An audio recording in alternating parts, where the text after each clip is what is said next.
Education meeting to order and open for the pledge of allegiance. Allegiance to the flag of the United States of America and to the republic for which it stands, one nation, under God, indivisible, with liberty and justice for all. Roll call, Mr. Pickett.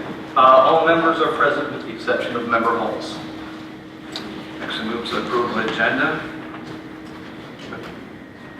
I would like to make a motion. I'd like to make a motion that I move that we discuss the bullying task force and its current status. I would second that motion.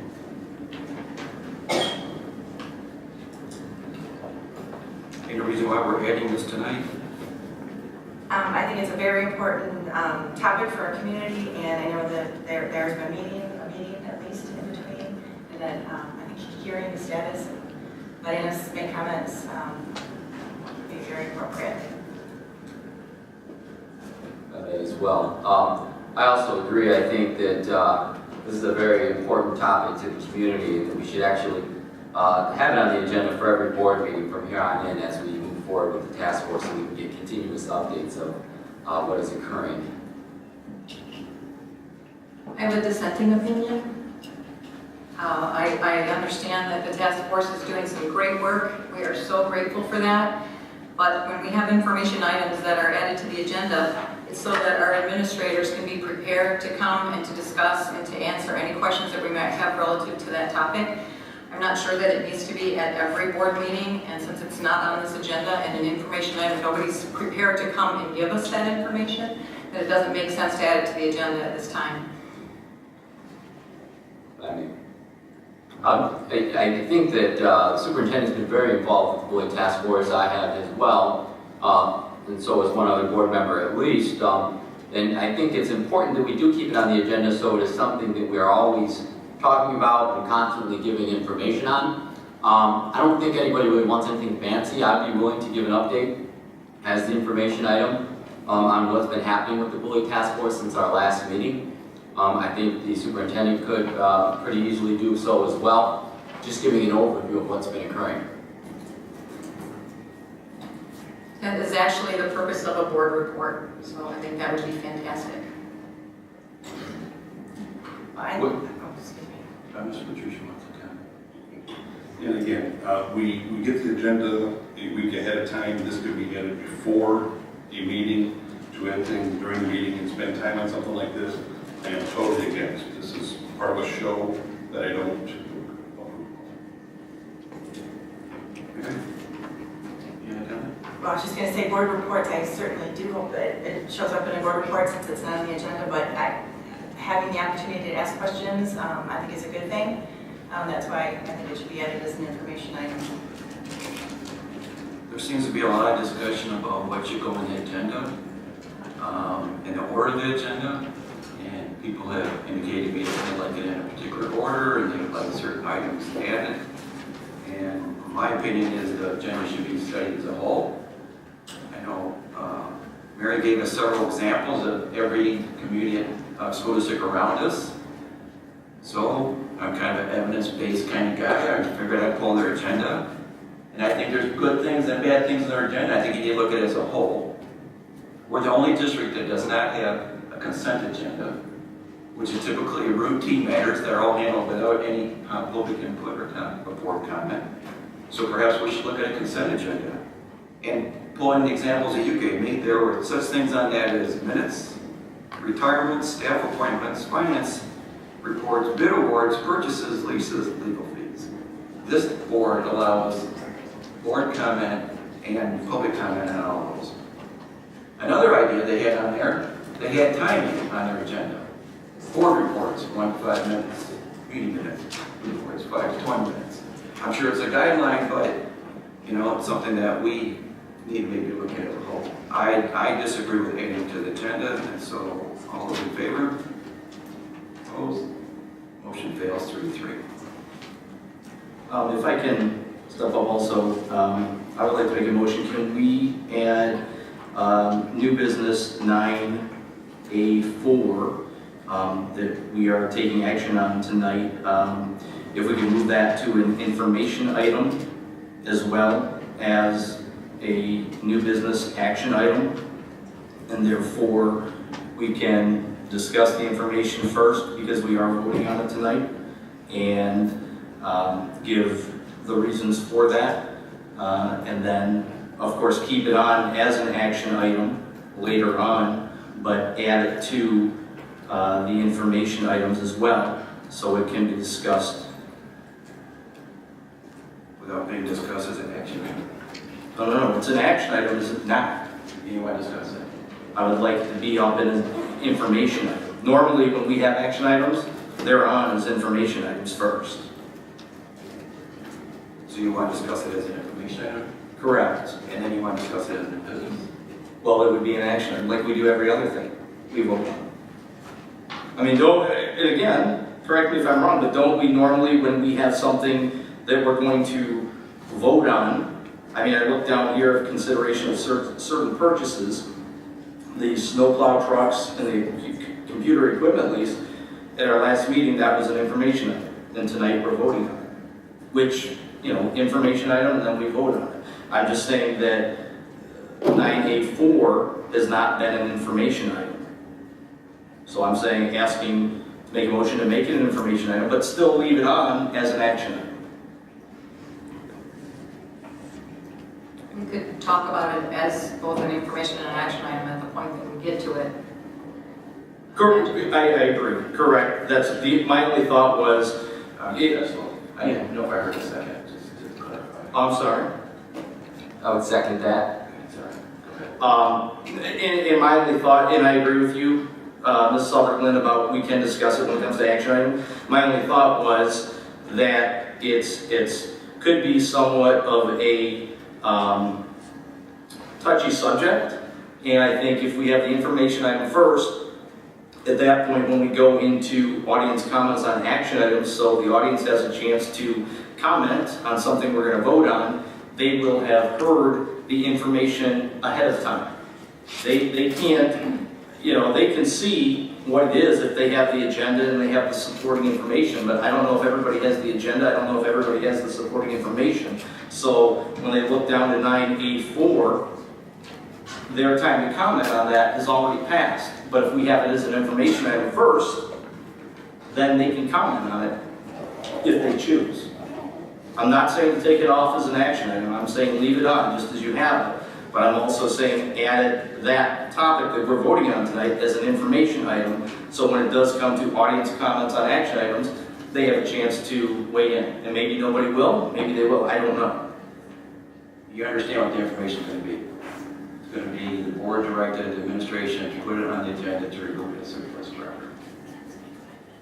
I don't know what else, I don't know what else that any administrator would give us. Well, don't you think the public has a right to? Well, he's heard me, but I mean, I can, Okay, but you also just talked about something that was discussed in closed session, which we shouldn't be doing.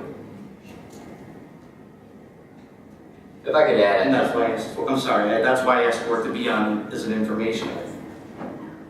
with the same information I just gave you. I think, go ahead. I would say just, I would support it because I think procedurally, it would be correct, just to make sure we're dotting all our i's and crossing our t's here. All those in favor? Oh, I'm sorry, Rob.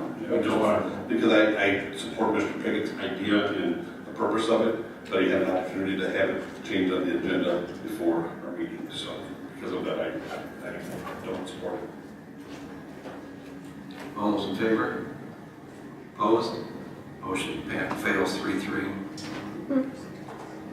So with that, we move. No, I have another motion. This one I did email you about and asked you. I did not receive a response. I would like to make a motion that we move to discuss our April 26th study session regarding our budget, discuss our thoughts as board members about what we, our thoughts about the budget, since it was an off-camera session, not taped, unless the community came, they did not see it. So I think it's more than appropriate if we're truly being transparent to discuss at a regular meeting, on camera, what we discussed at that, or summarize what we discussed at that meeting. I would second that. Any discussion? I did just as well, just for, so all the information's out there. I did as well email the board president with regard to this issue, asking that it be added to the agenda beforehand as well. And I get emails saying, you shouldn't have added it this late. I get emails asking me to add this late, so I figured I'll just wait and let all of us make a decision whether we discuss something so that we can put it on our channel TV. So I don't think it needs to be on the agenda tonight. Add another comment. I will say though, just with regard to putting it on the agenda, there was no clear direction, unless I'm wrong here, you can correct me, given to administration with regard to how we are to proceed with the budget that we have to approve by July 1st. So I don't understand how the administration would be able to proceed with the budget if there was no clear direction given by a majority of the board as to how to proceed on that budget. So I believe it should be an agenda item, and that was why I emailed you. To that point, that's a very different agenda item than summarizing the board study session and having an information item to recant what was done at another open meeting. I do believe we will have another agenda item relative to the budget, and that would be on the agenda in advance for all members to see in advance. All those in favor? Opposed? Motion fails 3-3. Okay, and one more. You had addressed it during the bully task force, but I emailed you this, asking it, and actually noting the minutes for today. We had talked about having it be an information item to discuss, but I'd like to make a motion that we change the order of the agenda at the end of it to allow board members to address the superintendent and community comments. And at our last meeting, we had said that we were going to have it as an information item. I would support that. So I'm not clear what the motion is. That we change the agenda order to allow board members to address the superintendent and community comments. But as this was supposed to be, and as I think it was Ms. Sutherland actually, Member Sutherland that suggested she needed time to think about it, and then she suggested it be an information item. I did not suggest this as an information item. I'll look back at the minutes. But So are you asking that it be Board of Education reports, comments? I'm not sure, based on our agenda, how you want to place this. Well, reading, just a moment, it says Member Sutherland noted that she would need Okay, I'm just trying to time clarify where. to consider this and suggested treating this as an information item and bring it back to the next meeting. So that is what our minutes say. Okay, we're all here to clarify what we may have said, but I'm just trying to clarify. If you could indicate what you want, where you want in the agenda, then I could call for a vote. I'm asking that we change the order of the agenda to allow board members, as we discussed last week, or in our motion that we discussed, to have it be where board members, the superintendent would speak, community comments, and board members would speak at the end, since it is a board meeting. If I can weigh in, I'll be the first one to stand up and support it. And it has nothing to do with any board politics or anything that's going on right now. I think everybody here knows that there's a lot of decisiveness right now. But I will stand truthful that for 7 years, since I've been on this board, I've been in favor of having the board speak last at a meeting. I've made it very clear to everybody. I've always felt that when a person comes up to that podium to speak, and we talked about this last meeting, we should have the chance to respond. Our rules say, chain of command say you come to the Board of Education last after you've exhausted all people to go to.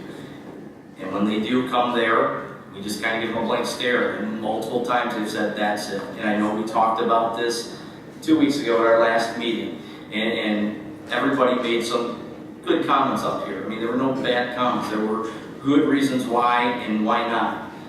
But I support it just because I've wanted to do it for 7 years. I feel if somebody comes up to speak to the board and I can answer it, if I can say something, if I can at least as a board member say, I hear you, I understand, you know, we'll ask somebody to take care of it, something, give some type of reaction, I think it makes people feel good. A lot of times in my 7 years, I've heard people say, just wanted somebody to listen to me, let me speak, hear me. So, you know, it has nothing to do with board politics, nothing to go with what's going on right now, as we're all aware. This is strictly I support it because I've been wanting to do it for 7 years. I think it's the right thing to do to allow the board. It is a board meeting. We've all been very consistent with that. It is a board meeting. It is our meeting. My thought is the board should speak last. So that's why I support it, and I have for 7 years. I could add to as well. I support it as well. I just want to be clear that it would not evolve into any kind of question and answer. People would have an opportunity to speak, to address the board, as they normally do with public comment. The superintendent would be able to give his report, and the board members would be able to give their report. The idea behind it, and I think the philosophy behind it is that when they do speak in public comment, if there is something that we can address at that moment, we can speak to it. Some information that we could give them at that time, we can speak to it within reason. Maybe we can't, but the opportunity to be able to hear their comments and to be able to possibly say something back, I think it is an important one. And I just want to be clear that this would still follow normal procedures where there's not going to be a back and forth.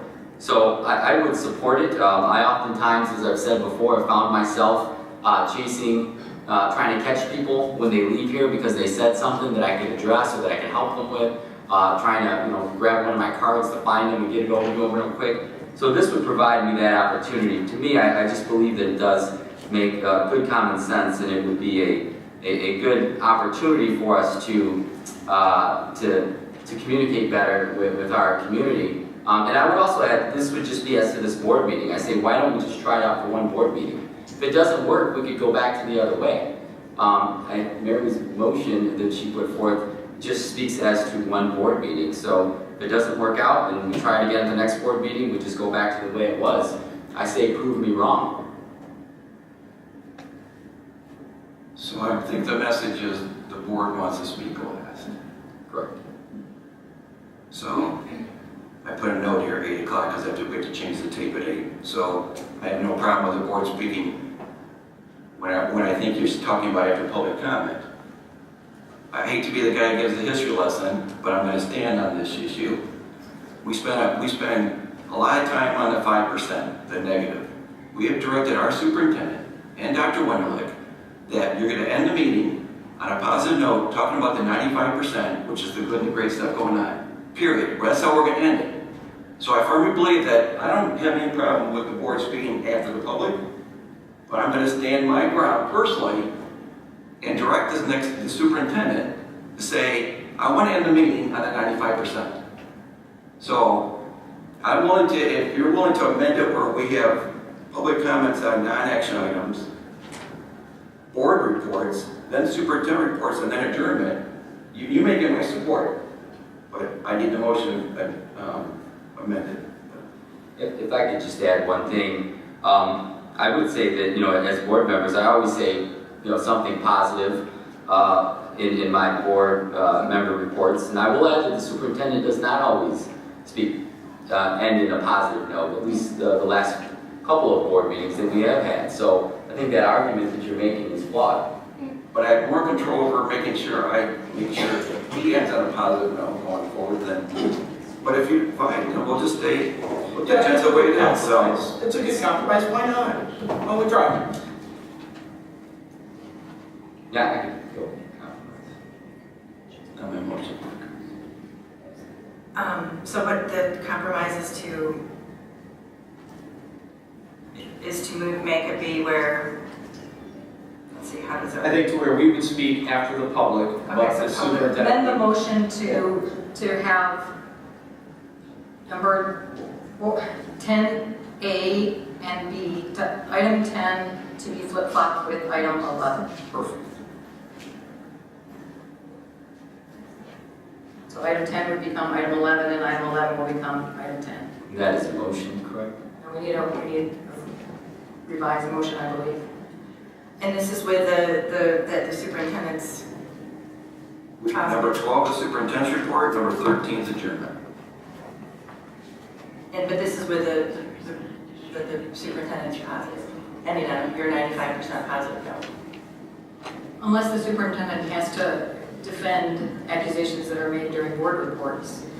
Okay, I'm not gonna bicker back and forth about what the superintendent's report is gonna be tonight. I try to wave a little flag, like, I'll make a compromise, but if you don't wanna I compromise, think then John's compromise is fair, so I would agree with, Okay, well, we'll see how, yeah, I can do that, and then we'll see. Again, I just am looking at around us, where of the districts of West Bloomfield,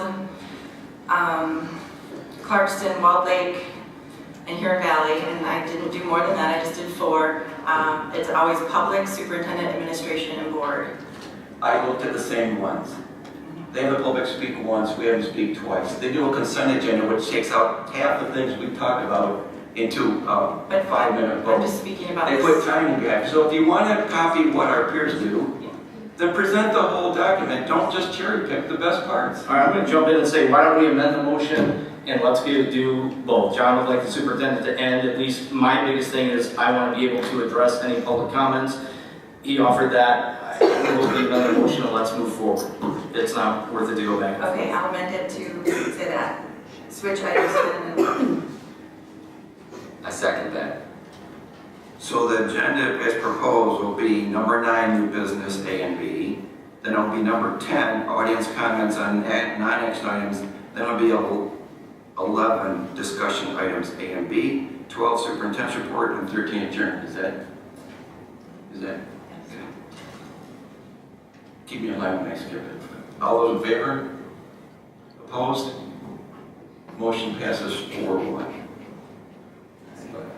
Any other changes? 5-1.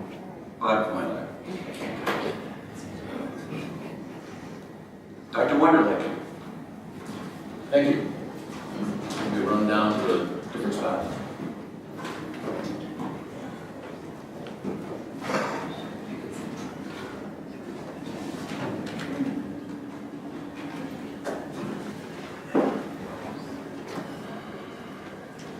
All right, you can see by the banner that the punchline is being given away here, but let me do a little prelim before we get to the punchline.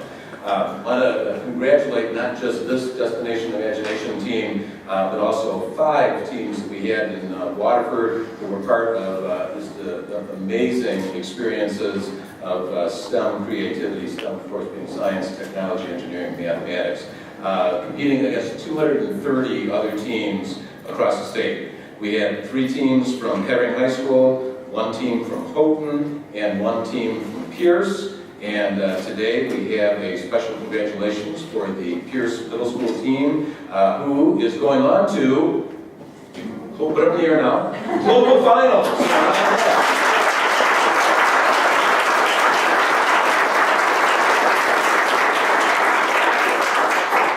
Allow me to give out some certificates here for the folks who made this all possible, and then I'll have Betsy Grossman will take over and say a few words.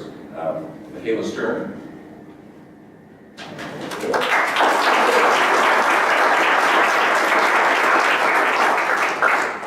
Brianna Bronzek.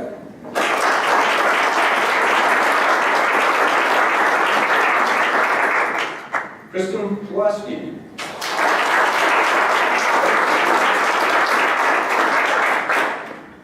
Noah Kempkin.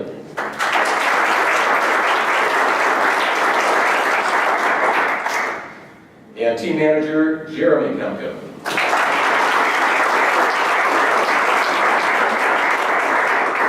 I'll have Betsy take it away. All right, thank you very much. We're here to celebrate these exciting times with this particular team. And Mr. Kempkin is going to have a large collection of certificates. because this is now his third year in a row managing a team that has qualified to go to global finals. So he is a manager extraordinaire. He's been managing for 8 years with our program, starting when some of these little big guys were little guys over at Cooley Elementary. And so this particular team went to global finals 2 years ago, part of them.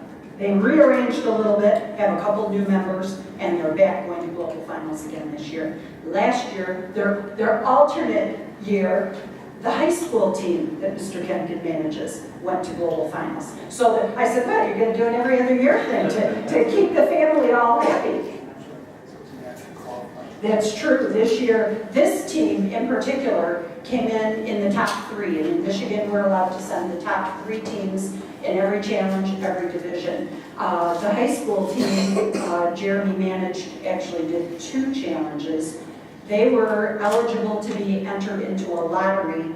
That was how DI handled some additional spaces they had available at globals this year. And both of the high school teams qualified through the lottery process, but because they've got such crazy busy schedules, they were not able to go this year. So we said, well, okay, next year, maybe both of them will go, and that'll fulfill all of that. So, but thank you for allowing us to come and tell you just a little bit about the great success that they have had. Many of you have heard me talk about Destination Imagination before, what a fabulous experience it is for the students that participate.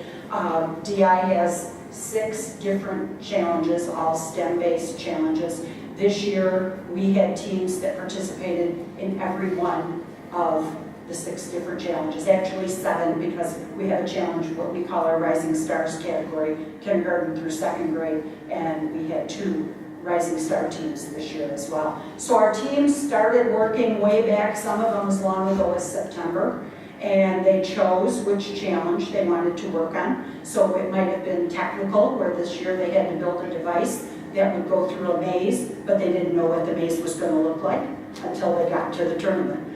Scientific, they had to design an amusement park ride in an unusual place where you would not expect an amusement park ride. The Fine Arts Challenge is the one that our peers team did, and they're going to tell you a little bit more. We had teams that did our Improvisational Challenge, which is an awesome opportunity for them to think on their feet and respond to whatever is thrown at them that day. And we had 2 teams also that did our Engineering Challenge, which normally for some of you that have been around a while, you've seen the teams that build that wooden structure and then they place the weights ever so carefully on top of it until the structure collapses, and the idea is to make the structure as light as it can be, hold the most weight that it can. This year there was a little twist. They got to drop the weights. So from about a 3-foot height, they got to go whoops and drop them and let happen what happened. And so that was really fascinating to watch. It was just a slightly different twist on the challenge this year. So, but we had a great showing. Our tournament this year was up at Michigan State University on that terrible blustery day. So we fortunately did not have anything blow away, right? Because it was a really, we had all the seasons in one day. We had started out with torrential rain. I think we had a little bit of sleet. There might have been a little bit of snow, but we ended up with our award ceremony at the Breslin Center, which was just a fabulous experience. These guys got to run across the stage at the Breslin Center, so it was really a phenomenal day for all of the teams that participated. They are now part of the largest contingent that Michigan has ever sent to global finals. We have 65 teams from Michigan that will be going down to Knoxville, Tennessee for almost a week of fun and adventure and performances and challenges. So while we'd like to say it's a whole lot of fun, they've still got some work that they need to do. So I'm going to introduce you to Noah Kempkin, that you may recognize because he was recognized at the last board meeting for the Scholastic Art Program. But Noah has been in DI since he was just a wee tiny little tot. And so he's going to tell you a little bit about the Fine Arts Challenge and what their team did in particular. So, go right ahead. Hi, on behalf of the Pierce Middle School Destination Imagination team, thank you for having us here tonight. My name is Noah Kemkin, and I'd like to introduce Michaela Stern, Kirsten Pulowski, and Brianna Robinson. We are 3 unicorns and a narwhal. We are managed by my dad, Jeremy Kemkin. Each DI season, we choose a challenge hinge that we think is most interesting. We solve the challenge. How we solve the challenge is completely up to us. Our team is competing in the Fine Arts Challenge, Change of Tune. We were required to create and present a musical divided into 2 acts that include a change in plans, compose our own original music to enhance the storytelling, create and present a spectacle as part of our musical, and integrate a set change into our performance. We also got to choose 2 separate Teen Choice elements that show off our unique talents and interests. Our story revolved around several forgotten music boxes in an attic. Kirsten as a trumpeter, Brianna as a ballerina jewelry box, and myself as an evil jack in the box. Michaela played a little girl looking for a specific music box her grandmother had given her. Along with writing our own original music and lyrics as part of the challenge, we chose to write computer code to control a light show that ran using LEDs attached to the jewelry box lid. We also built a belt-driven turntable powered by a cordless drill that spun as Brie the ballerina inside her jewelry box. Additionally, we designed, built, and painted our own sets and props, which included a remote-controlled music box cylinder and comb made out of a popcorn tin and yard-rake tines, and a mechanical pulley system that lifted our backdrop as part of our set change. Like every DI season, our tournament season began at regionals, which are held in February at Waterford Mott High School. Competition in the Fine Arts Challenge for our region is always pretty tough. There are several teams who always pull together really good performances. Earning first place at this tournament was a new experience for us. Kirsten and I have been involved with DI since early in elementary school at Cooley, and this is the first time we have come in first. It's pretty awesome. At the state tournament, the competition was even tougher than at regionals. We went up against some of the best teams in the state, coming in 3rd place. This qualified us for global finals in Knoxville, Tennessee later this month. We can hardly wait to get down to the tournament to show off our project, as well as see what the best teams in the world have come up with this year. Thank you for having us here this evening. We'd like to thank our parents for driving us to and from all of our build sessions, rehearsals, and competitions this season. We would also like to thank the many people in the community who have helped us with donations as part of our fundraising effort.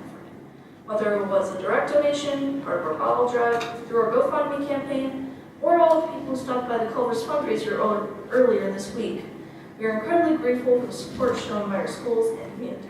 Thank you.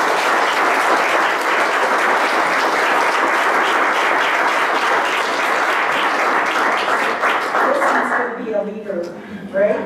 Yep, he's got it all together. Their scores this year were through the roof. We have rarely seen a team at the regional level score as high as this group did, so they really were outstanding. At the state level of competition, pretty close to that, but there's also that extra instant challenge thing thrown in. That's the other category that they have to participate in. And they got a bit of a stinker of an instant challenge this year. So that's the only reason they're in 3rd, because otherwise they've been right up there first in the whole state. So we're very, very proud of them. So they have a little something they would like to present. Do you want to tell about? We have their global finalist banner that all teams that qualify to go on receive, and they have decided to give their banner to Mrs. Dixon so that it can be hung over at Pierce Middle School.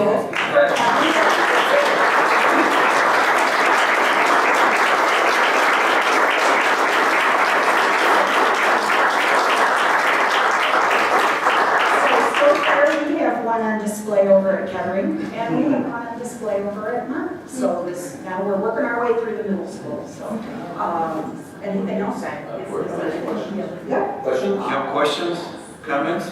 Joan? I just want to applaud you for amazing kids. We are so proud of the work that you did to get you to this place. None of this is easy. I know you've probably met a gazillion times since the kickoff in the early fall, and had to do it yourselves. I don't know if a lot of people don't know this, but your coach, probably the hardest part is for the coaches that they can't help you. They have to be just hands off, and they have to just be there for guidance on the rules, and in case you're going in the wrong direction, that they make sure that you stay focused on the rules. But you have to interpret and do all of that work yourself, and that kind of creativity and collaboration, and always thinking outside the box, and those instant challenges, yeah, I'm right there with you there. Boy, how come it is that we always get the worst one? But obviously you did beautifully, or you wouldn't be standing in front of us today, and you wouldn't be going to Tennessee to represent Waterford. We are so proud of you. Thank you for what you do. Thank you to your parents and to your coach and to Betsy Grossnickel for making these opportunities available to you. And we can hardly wait to see what happens in Tennessee. Go get them.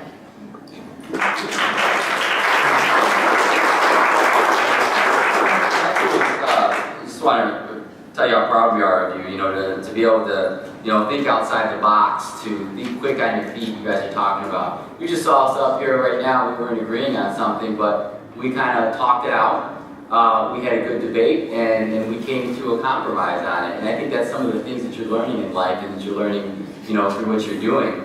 One thing I want to tell you is, though, just, you guys are all going to go on to college one day. You're going to go somewhere awesome. You're going to do some amazing things. You're going to do STEM. You're going to do whatever it is. You're going to follow your dreams. Then you're going to graduate college and you're out in the real world, right? What they call it the real world. And when you get out there, don't let anybody tell you that you can't use your imagination. Don't let anybody tell you you can't think outside the box. You're smart. Be confident. Be who you are and follow your heart. If you do that, you're going to go some awesome places. Thank you for representing Waterford. We're proud of you. Thank you. Any other comments? Just real quick, and I echo exactly what Mr. Torres said and Mrs. Sutherland, but third place in the state, that's pretty cool, man. Nice job. I'm going to stand up for you guys and just get this thing going.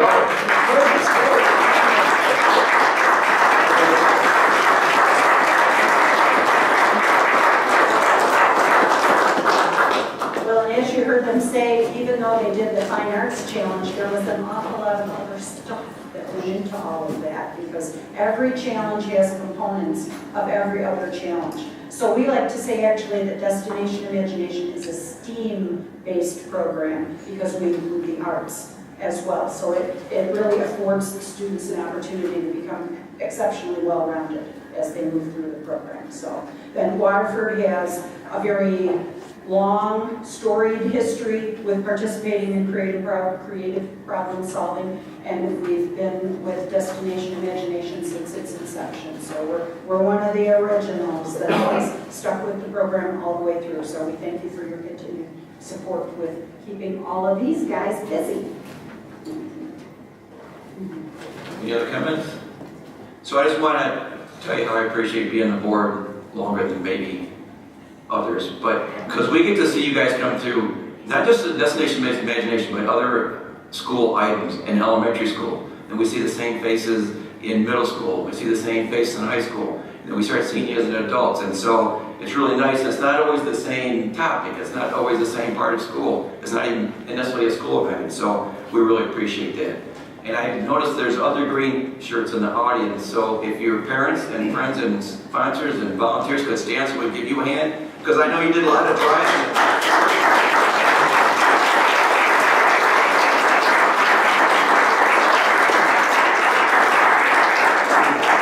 Thank you very much. Thank you. Get a lot of homework, so we have to get by. Yep.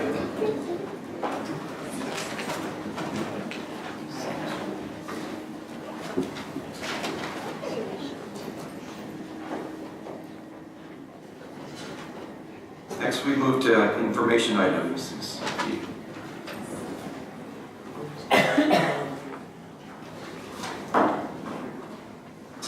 A while ago, you approved a trip for the Spanish class at Kettering, or the Spanish group at Kettering, to go to Spain and France next year in 2019.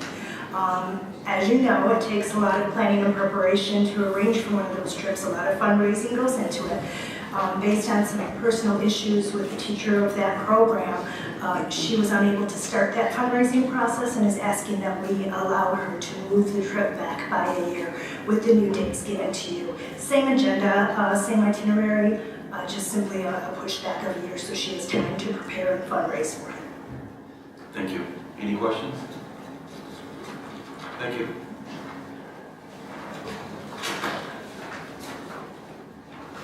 Next information item is Oakland ISD Budget Resolution. Section 624 of the revised school code as amended requires that the Intermediate School District Board to submit proposed budget no later than May 1st of each year to the board of each constituent district for review. Not later than June 1st of each year, the board of each constituent district shall review the proposed intermediate school district budget, shall adopt a board resolution expressing its support or disapproval of the proposed intermediate school district budget, and shall submit to the intermediate school district board any specific objections and proposed changes the constituent district board has to the budget. The Waterford Board of Education has received the proposed 2018-19 Oakland Intermediate School District budget in accordance with Section 624 of the revised school code as amended.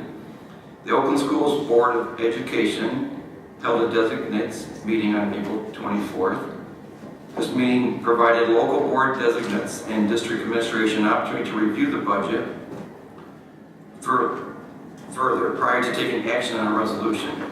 Pending possible objections and proposed changes, the attached resolution in support of the Oakland Intermediate School District will be recommended for the board approval on May 17, 2018. And I believe Mrs. Sutherland represented us on that. So if you have any questions, either now or before we vote on May 17th, you can direct them to myself or to John. Any comments? Questions? Great. Next information item is the 2018 Intermediate School District election resolution.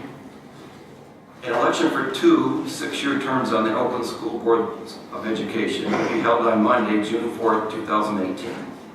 Oakland Schools Board members are elected by an electoral body composed of 1 person designated by the board of each constituent school district.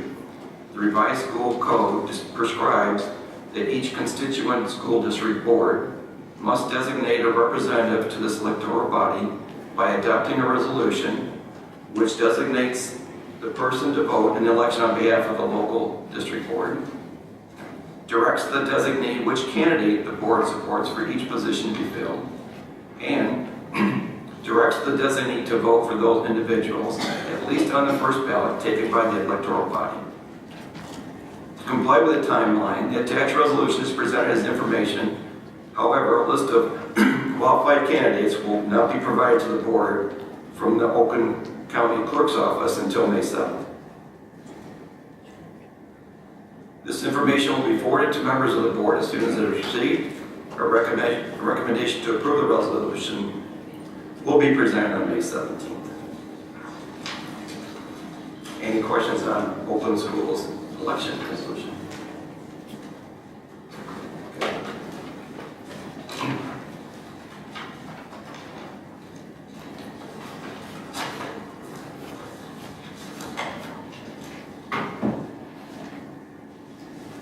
Next information item is Board of Education Ethics. I forwarded it. I believe each of us have a copy of suggested Board of Education governance standards. I think we all agree that the board acts as a whole in only a properly convened board meeting. Individual members have no legal status to bind the board outside of such meetings, and the decisions can be made only by a majority vote at a public meeting of the board. Individual board members lack independent authority and may not act for or on behalf of the board unless he or she has been specifically delegated authority by the board to act in a particular instance. I have provided a code of ethics that I'm asking that each of us acknowledge and sign, and I'd like to open up for discussion. Are we going to follow you had set out a protocol for us last time, or in an email, that we would each suggest 4 or support 4 or 5 or whatever. Do you remember what you wrote to us? Are we following that protocol? We're just speaking?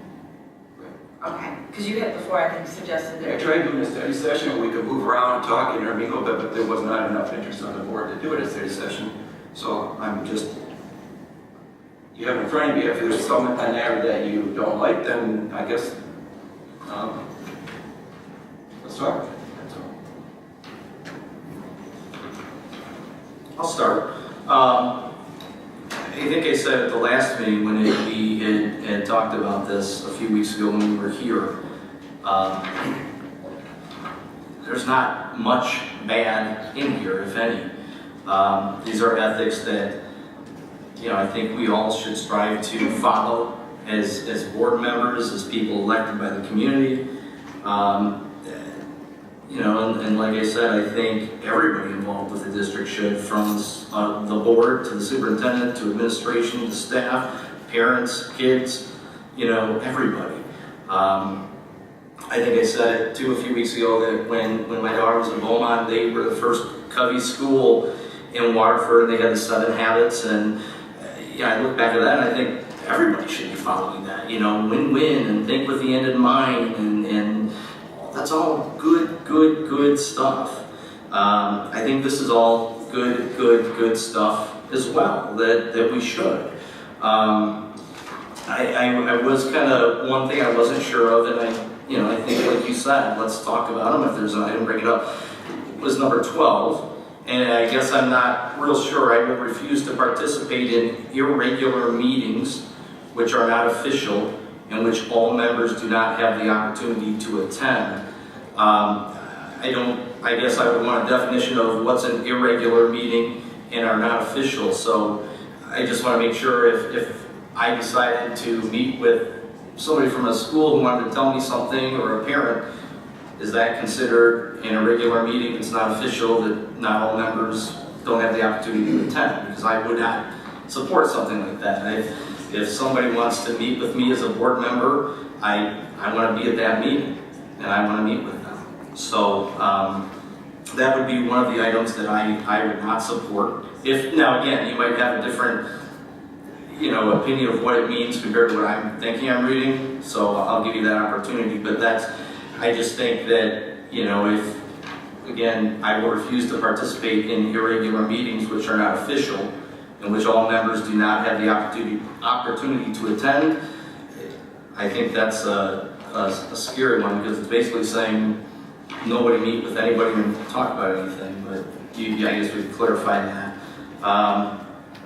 For the most part, everything else is good stuff, and we should be following it. We should, when we decide to turn in our petition to run for school board, if we're not willing to abide by the ethics of our policy and board bylaws and all that, we shouldn't be running. So, I don't think there's much bad in here, and I think, like I said, I think it shouldn't be just board, it should be, everybody should try to follow a good set of ethics, from the board right down to all our students and staff, parents, everybody. So just to kind of lead discussion, I'm trying to interject, because No, it's usually my own thoughts. Yeah. Just, I agree with you about board, parents, staff, students, but I think we have to look at ourselves first. Sure. So this is like step 1, Yeah, and sure. then next something else is step 2. Sure. And I just wanted to throw that in there. That's what I meant. I was actually giving you praise that it's actually good stuff that we all should be, following a good set of ethics. And I get we're the board, so we govern ourselves, but just I want to make sure it's clear that everybody should be.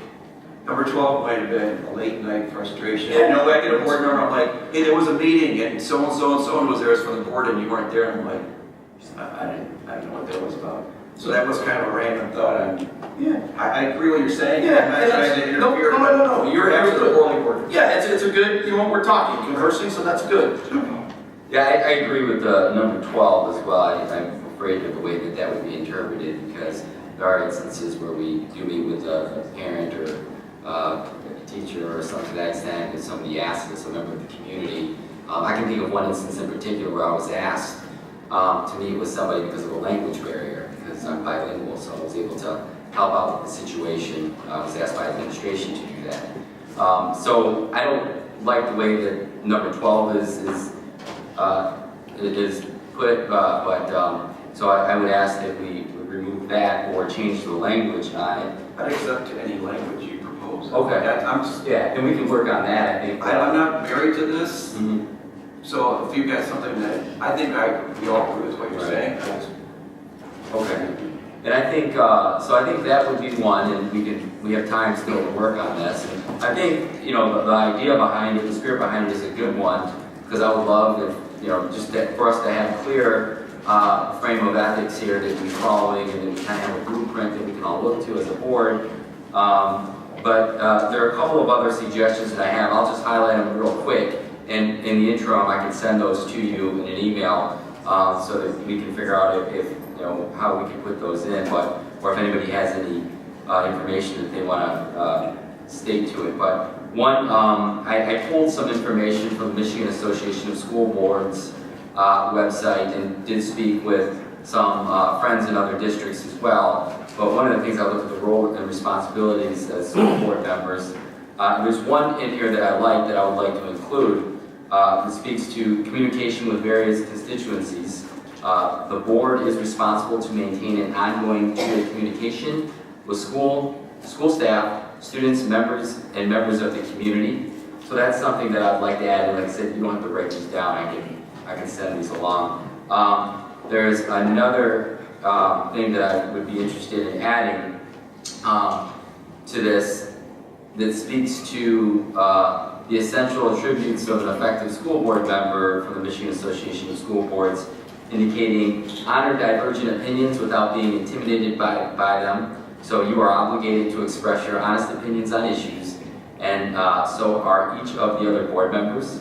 Encourage your colleagues to speak their opinions and listen to them carefully and respectfully, but don't allow yourself to be intimidated by louder or more insistent board members. So I think that's just a good thing to have. We talk about issues as board members, and we are passionate. We're all passionate about whatever it is. And I think it's just a good thing for us to remember that we can have a debate and we can even argue, and just as long as we're keeping it professional. So that's another thing. And another addition that I would like to see is under essential attributes of an effective board member. Remember that your identity is with the community, not the staff. It's easy to identify with staff, as you probably will have more discussions with them about issues, but you must remember that your job is to serve in trust for the community. So I would like that added as well. And these aren't things that I'm saying we have to add. These are things we can have a conversation about. And really, that's what we're doing right now. And the last one that I had was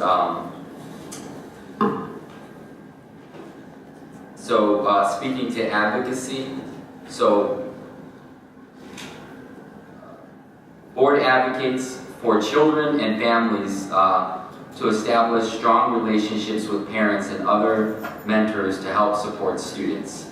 I like that line, and I'd like to have that included in there as well, just so that we're oftentimes, and some of these things can be contradictory with each other and the way that we interpret them in board ethics. But I think if we all have some buy-in in this, that this can be a really great thing. And I would like to see this pass on a 7-7 vote, or however many board members we have at that meeting, because then I think everybody will bought into it, and they're going to respect the document more, so that we won't necessarily have to worry about the enforcement piece. Thank you. So just, go ahead. So if you sell to me, I'm going to lean on Megan to put them in this document where it makes sense, but indicate that it's a change, so we can easily find the change. Right. And then we can always work out where it fits, right? Right. And I agree. Mrs. Halsey would be part of this conversation. I know she'd like to, and so I think we make sure this, we need to have something. At least everybody agrees to it, yeah. Very. I'm sorry, Rob. Again, some of the things that John Paul just talked about aren't necessarily governance. It's just an idea of it isn't within the way we act. It's how we go about doing business. And again, I think this is more along the way we act. I don't see any penalties in here, because I don't think you can actually tell a board member who is duly elected how to act per se. We should have some common sense, we should have common decency to pass a rules and regulations that have no penalties of, well, they can screw up and no one has to answer to it, so I'm going to. Because we are individuals, we have difference of opinions. Someone may feel that's something that's in error, other people may feel that that is part of their duties or their job.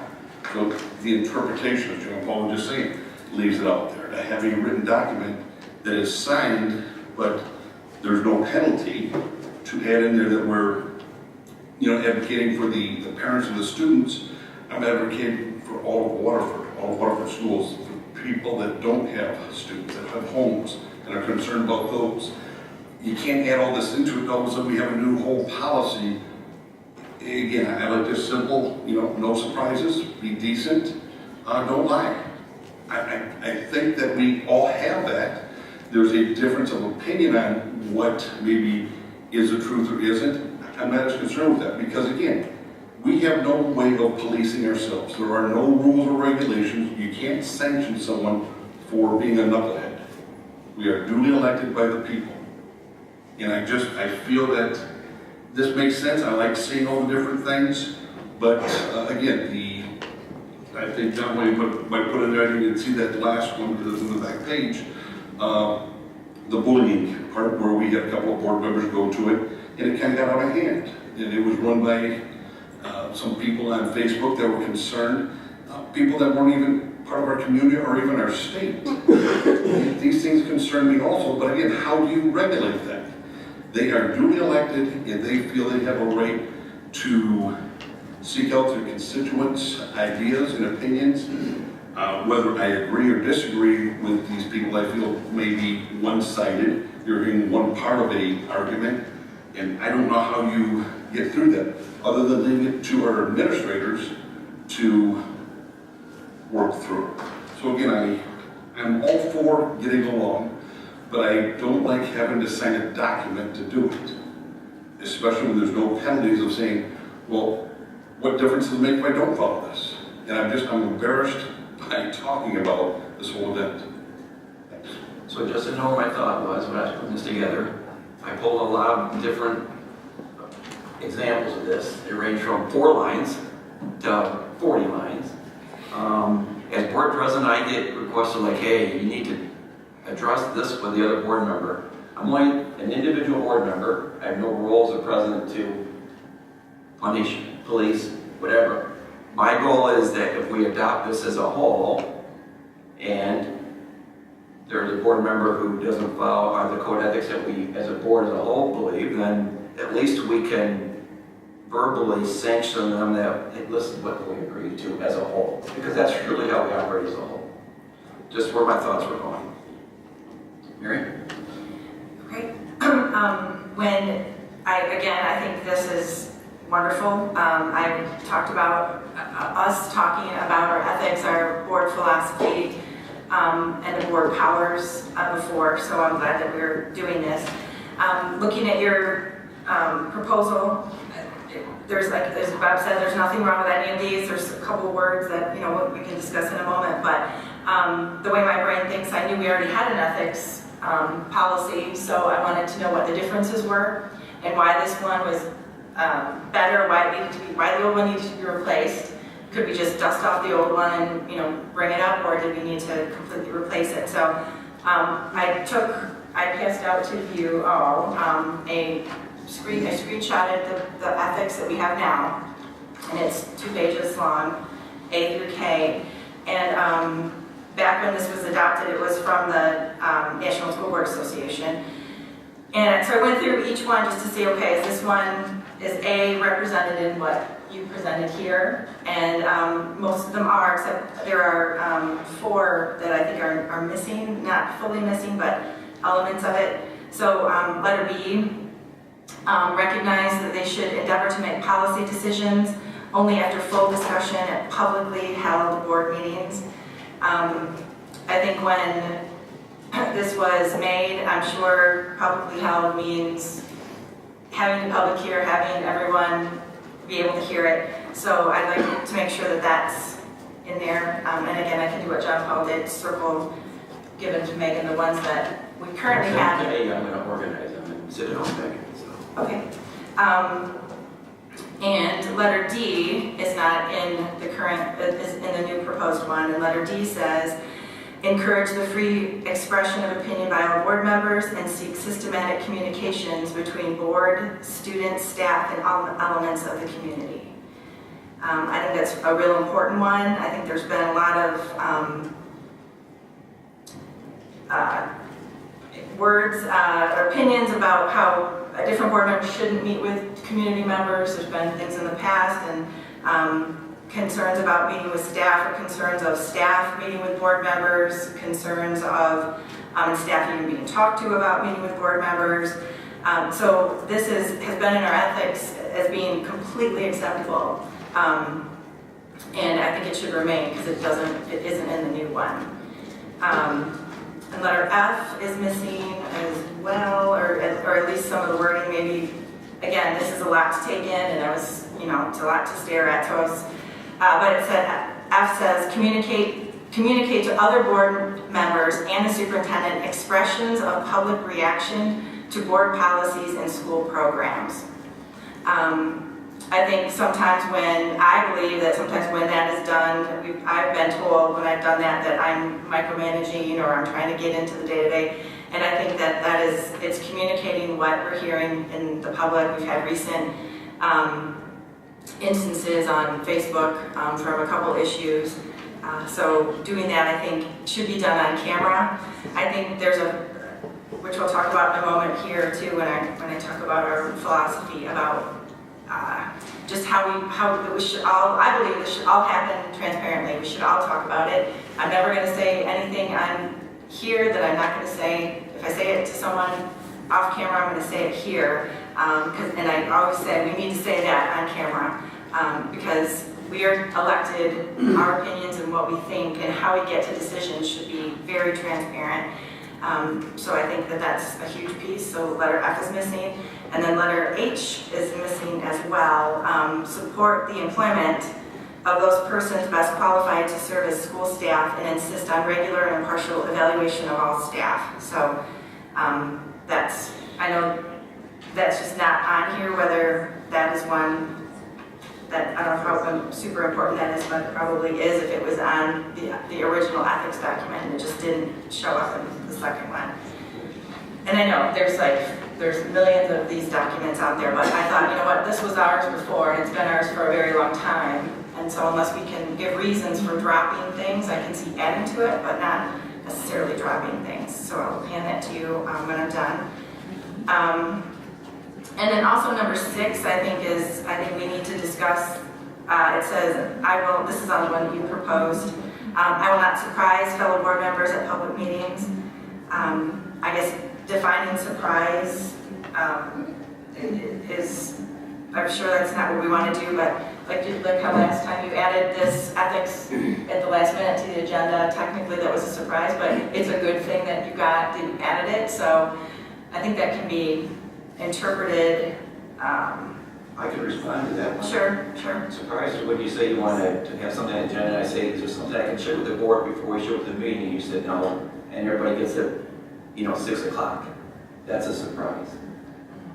But there are things that are going to come up that you don't have time to call everybody. I mean, you sent to me, I said, can I share it? You sent it to me, and I'm like, as board president, can I share this? No, I want to give it to them then. So I feel like it's not fair for the rest of the board that I get it ahead of time, you have it ahead of time, and other members, that's what number... Are you talking about something I did? Yes. Multiple times you said don't share. Okay, we'll have to talk about what that means. Everything I've said has been, if I've never broken Robert's Rules of Order, I've never done anything that isn't been on an agenda item before. Right, so I don't know, we can talk about that.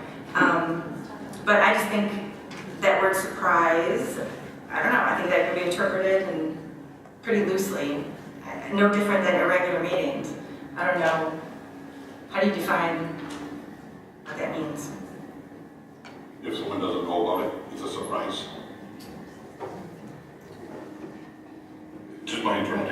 But I mean, coming to a board meeting, there aren't gonna be, so if I come up with a question that I just on the spot, Adding something to an agenda would be a surprise. Trying to put things in would be a surprise. If you come up, but you have to vote against that, right? it's a surprise by putting it in to vote on it. I'm not expecting to vote, it's not part of my agenda, so that's a surprise.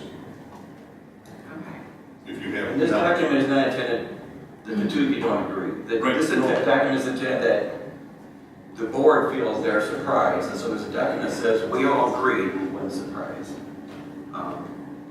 Okay, so to not surprise, we could just tell you in advance. I'm just giving an example, but Okay, but I'm just trying to yes, figure out- give me an example of surprise. When I say, I have a document, can I please share with the board before the meeting? And when you say no, I think it's unfair to the board members to be surprised. That's my term. Oh, I know, you were talking about when I made a PowerPoint of the board policies. You wanted the PowerPoint, but it was just the policies. I didn't add anything to Exactly, it. but That's what it gave it was. to me and I wanted to share it. That's what it was. It was the board policies, which we're discussing tonight, so. I didn't change them, they were the policies that we had. So, I finished. okay, so yeah, and then the other, I'm really happy to see treat our fellow board members with dignity and respect. Some of the emails I've gotten from fellow board members have been very inappropriate, and I'm hoping that stops with our conversation here tonight. I've never emailed anyone, personally insulted them. I've never said anything disparaging about a board member on Facebook, ever. And that's not the behavior that I get in return, so I'm very glad that we're doing this. And then another, you had sent us like Clarkston and some of the other, they're in the packet, and one that I think in Clarkston's a pretty good one, their top one. It says, I will bring about desired changes through legal and ethical procedures, upholding and enforcing laws, administrative rules and regulations, court orders pertaining to schools, and district policies and procedures. So I think that's a good one too, and because upholding policies, and I just liked all the listings that they had in there. I thought that was good, and it's their first one. So those are the ones I would, yeah, and I did have with Rob, you know, how would this be enforced? And I think you answered it by we would just discuss it if it occurred. Someone else wants to speak. I have more to say, but do you want me to keep going? Okay. I had talked before, I did email you this thing that I think that we need to discuss, I believe, the philosophy of the board and board powers, because that's what the ethics are based off of. Like, why are we here? What is this about? And again, what I've printed for you is literally from a screenshot from the policies. Just to clarify, you just handed us part of our board policies, correct? Yes, and I see that you have the whole thing printed in the packet too. Right. So just I'm trying to, for the sake of discussion, my thought process is the same as Mr. Pickett, or whoever asked me. It's like one step at a time. The board ethics is one step, board policy, next step. I don't think you can tackle them both at the same time. There may be some things in here that may translate to ethics, but I don't think you can say board policy and ethics, we have to work on heads itself together. I think it's one step at a time. So I'm happy to have you lead the policy change or review after we have, I'm just trying to get. Okay, I would absolutely love to lead a policy review if we can have it like next time. If you want to do it next time, that's fine. No, here's what I'm saying is, put together like I did, all your information, so we can read it, everybody likes it plenty of times, and then we'll put it on the agenda. Yeah, and I don't want to really change policy, I just want to follow it. And so that's, I'm just trying not to confuse your issue with policy. yeah, well, this isn't really, actually, that's not true. This is philosophy of the board. This is the policy 0123. And board powers. It just looks like it came out of policy. I'm Okay, sorry. probably did, yes. It's a lot to take in, so. I didn't, I'm not finished. Yeah, I mean, you see Megan or whoever printed this for us, it's right there, yeah. So I think I just wanted to point out that I think my point of this, when I was thinking this through is, and this is part of the contention I think that's happening right now is bringing up the situations in our district that are not going well, and my doing that and bringing it up for discussion is gotten very negative feedback, and I just believe philosophically that that is what our role is as a board member. You have to talk about the good, the bad, everything, and it shows us right here in the philosophy of the board, letter A, we maintain a two-way communication with the citizens of the district. The board shall keep them informed of the progress and the problems of the school district. The citizens shall be urged to bring their aspirations and concerns about the district to the attention of this body. And so that I just think is important to, that I think is a lot of ethics are judged on that, I believe, or a lot of the issues. Some of the emails I've gotten is, you're making the district look terrible, and I'm just trying to discuss what our issues are so we can solve them. And so, and that's from board members, and where that's what our role is. So that's why I'm bringing this up now, because I think it does relate to ethics and that judgment and all of that. We're supposed to talk about the things that aren't going well as well, otherwise how can you solve them? And then the second page is our powers, and we are, it's been said a couple times that all we do is, I just think we have a different thought process of what our role is. Our powers are educating students, so all of the instructional pieces. Letter B is providing safety and welfare. Letter C is acquiring, construction, maintenance, repairing, so all the facility maintenance and equipment. And then D is the hiring, contracting for scheduling, supervising, terminating employees, independent contractors. And then E is receiving, accounting for, investing money. And so all those things are proper for us to talk about. And again, when I believe, again, it's that philosophy of what does the board do, I think it's appropriate for us to talk about these things and ask questions, ask detailed questions about it. But then the response has been that you don't need to know, why are you asking, all these kinds of comments back. And I wanted just to point out that it is here in what we do. And I think that that's why when the ethics thing gets brought up, that I think that's where the issues are, is that we have a philosophical difference.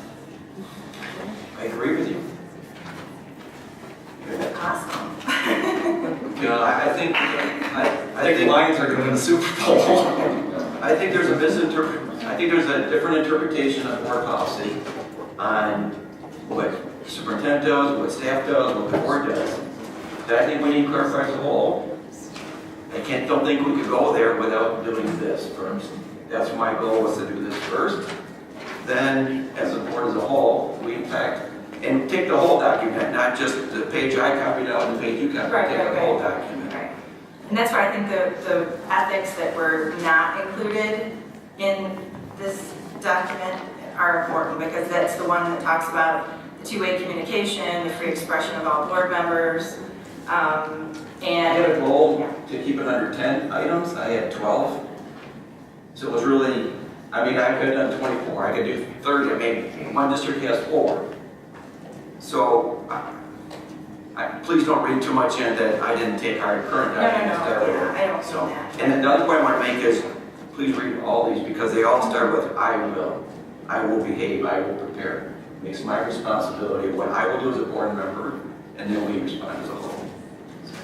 So then a follow-up question. I have prepared, again, I think ethically, us not following our policy of being fully aware of the support staff positions. I don't want to cut you off because Joan hasn't talked yet, but I'm really trying to focus in on my policy tonight. Okay. Please. Well, my follow-up question is if you put it on the agenda next week, then I'll put, when we're ready to discuss the whole policy as a whole board, I will put it on the agenda, but But I don't feel it's fair to put item by item in a policy. I think you read it and you'll say, I interpret it this way, and you read it and you interpret it. But I think when you take the whole document, I'm just asking, please, can we put that policy aside? Let's get some standards and ethics first. I understand, that's an issue. That's what really wanted me to start here. Okay. So then I'll table this for our next discussion. Joan, I don't want to be out there. Well, thank you, Mr. President. I really appreciate all the work that went into all of this, and my thoughts as I went through the Waterford Board of Ethics. I know, Member Bargan, you indicated that there are things that aren't included. It comes down to that interpretation as well, and I went through and said, okay, here's where A is, here's where B is, here's where C is. It depends on the interpretation of the ethic itself, of what's being delineated here. What I don't want to have happen is for us to make this so long that every single person feels empowered to behave in whatever manner they feel that they should, and that we've made no progress towards a collective understanding of what ethical behavior means to us and how we govern ourselves. I've said it many times, this board and only this board can govern itself. We have to govern one another, and we have to hold one another accountable for ethical behavior, and we have to hold ourselves accountable for the governance standards that represent Waterford School District in the way that it should. We are not individuals in this regard. We are one board, and an individual board member lacks any sort of authority to make decisions, to alter the outcome for this district beyond what is decided at a board meeting by 7 board members or the collective body of the board. So I feel like it's a very comprehensive approach. I did see, relative to that, I will refuse to participate in a regular meeting since that had a lot of discussion. I found where that was, and I believe it was Walt Lake, and just for context, I think that's where I saw it. It's under the section that board members should respect his or her relationship with other members of the board. I think maybe that's a better statement, even though we do actually have that in there, but the irregular meetings has caused a lot of consternation for this board. Attending and behaving as a board member, you're representing this board, and whether you mean to or not. And so a regular meeting is not a conversation that you're having with a parent or with a staff member or with a community member, or certainly that is not an irregular meeting. I think we need to define what an irregular meeting is, but there's been a lot of push to have, it says in our policy, 2 board members can have a meeting. So again, when we visit board policy, that will be one area that I want to be really careful of, because we are a body of 7. We are one board, and I think our board has some work to do here. So I appreciate the work that went into this, President Himmelsbach. I look forward to having a document that we all can buy into and that we all can sign and say, I will behave in this manner, and I will be held accountable by my fellow board members for that behavior. Thank you.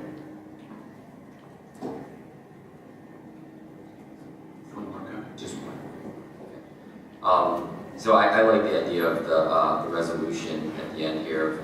Whatever the ideas are we're putting together, we all have a resolution to be signed. How is it? How do we enforce it is going to be the question. Really, we govern ourselves. So a lot of things are going to be subject to interpretation. But I really do appreciate that we're going to be doing some work on this. One of the other things, though, that I have talked to other board members in other districts and Michigan Association of School Boards, I know that quite a few other school districts have had some good success with Michigan Association of School Board trainings, some team building workshops and communication workshops. So I would just suggest we could start there as well.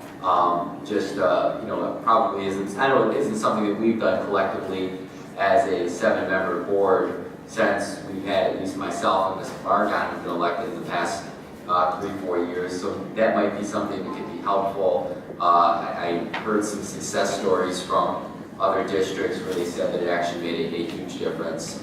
And I just think that could be another step that we can take as we're moving through this comprehensive process. Thank you. So so everybody's on the same page. I don't have a date to bring this back. Clearly, Mrs. Hall is not available with us. I think we need to have all 7. It needs to be reprocessed and reprinted out so we can all have it and make sure everything was captured, and we decide how many we can put in a report. So it will be another board meeting discussion. I just don't have a date. If somebody wants to push me for a date, give me a call and I'll consider. I didn't even say that rudely. But next, we move to audience comments on action items. I have no green cards. Oh, I do have a green card on that action item.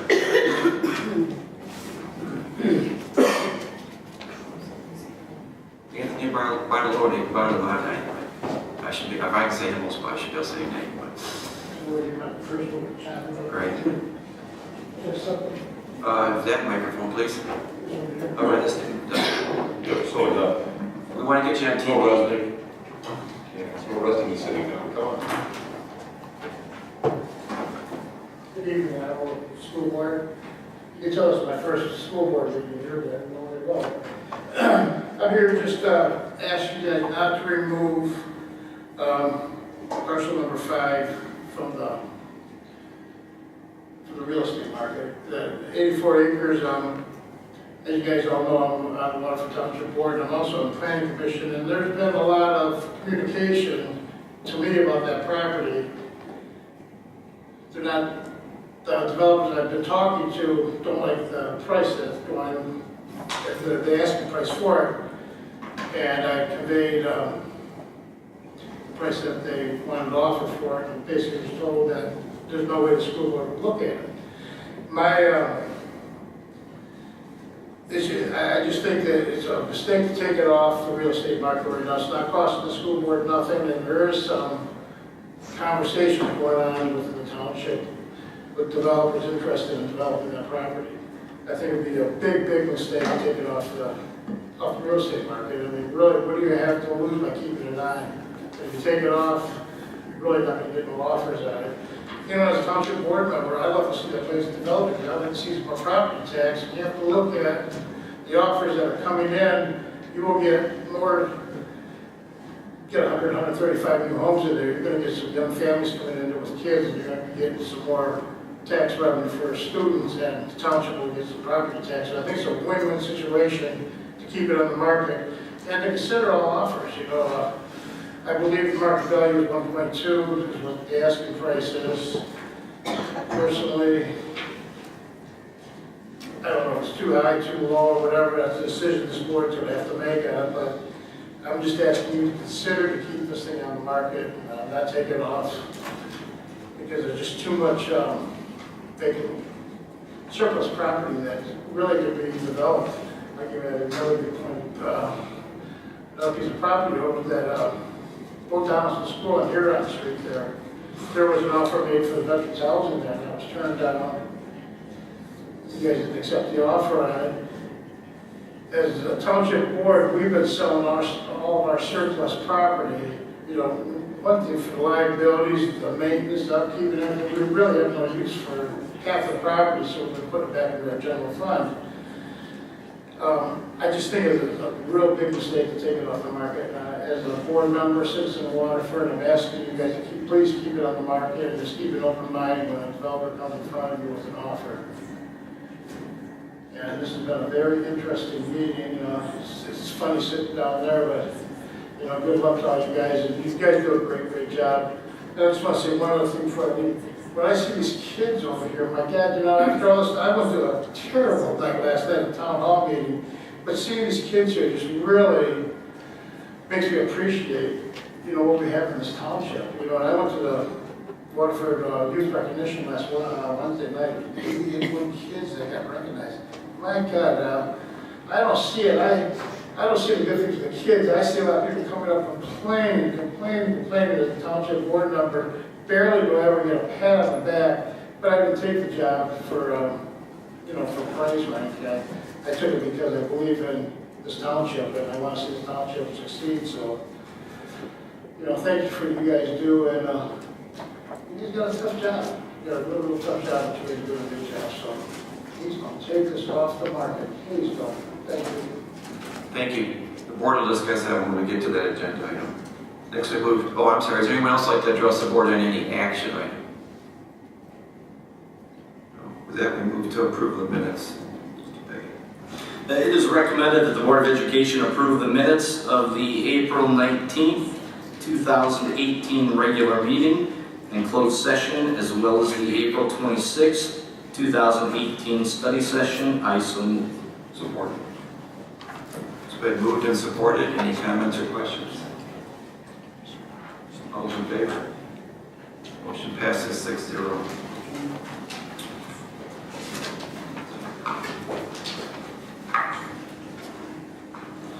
Superintendent's Superintendent's recommendation 91-17-18, retirements, resignations, leave of absence, expirations. It is recommended that the Board of Education accept the resignations, retirements, and leave of absence, expirations presented. I so move. Support. Been moved and supported. Any comments or questions? Joe? Just I see some of these names on here, people that are retiring that have been with us for so many years and made such incredible contributions to our community. And while we certainly can't vote against them retiring, we're happy for them, but we will be sorely missed in our district. Thank you. All those in favor? Opposed? Motion passes 6-0. Superintendent's recommendation 92-17-18, employee resignation agreement. It is recommended that the Board of Education approve the resignation agreement between the Waterford School District and Wendy Cook, dated April 17th, 2018, as presented. I so move. Support. It's been moved and supported. Any comments or questions? All those in favor? Opposed? Motion passes 6-0. Superintendent's recommendation 93-17-18, National Teacher Appreciation Week. It is recommended that the Board of Education approve the resolution presented proclaiming National Teacher Appreciation Week, May 7th through 11th, 2018, and encouraging the community to appropriately recognize the vital and changing role of teachers in imagining and creating a better future for our society. I so move. Support. Been moved and supported. Any comments or questions? I think this is just an awesome thing. I mean, just recognizing teachers and, education is the great equalizer. And if it's not for teachers, that would not be able to happen. I often tell people when I was a kid, growing up, and you would have told me 20 years ago I'd be where I am today, I wouldn't have believed you. But the reason why is because the reason why I've made gains in my life is because of education. I didn't really think much of myself when I was younger. I didn't really think I had any aspirations. And it was teachers that changed my mind. The teachers that really got me to realize and appreciate the depth and knowledge in that education is something more than just regurgitation of the facts. It's an actual understanding of the components of something and being in, learning as much as you can about it. So I hear it all the time happening in the Waterford School District. We see it all the time when these kids come and speak. I think Mr. Bartolotta made an interesting comment that he didn't get to see that at his township board meetings, and we do get that, and that's a nice gift that we get as being school board members. So I really appreciate teachers for all that they do, from pre-K, preschool, all the way up through high school. It's that educational process we wouldn't be able to have if it wasn't for our teachers. Thank you. Any other comments? Certainly. Oh, I'm sorry, Joe. Just to echo Mr. Torres' comments, and I think when we think about our school district and the children that we seek to educate and empower and inspire every day, that happens in the classroom. It is our teachers and our staff members and our principals and our administrators. It's a collective effort. But in those four walls of that classroom, that's where magic happens. And it is quite an extraordinary thing. And I think we also need to recognize the changing role of the teacher.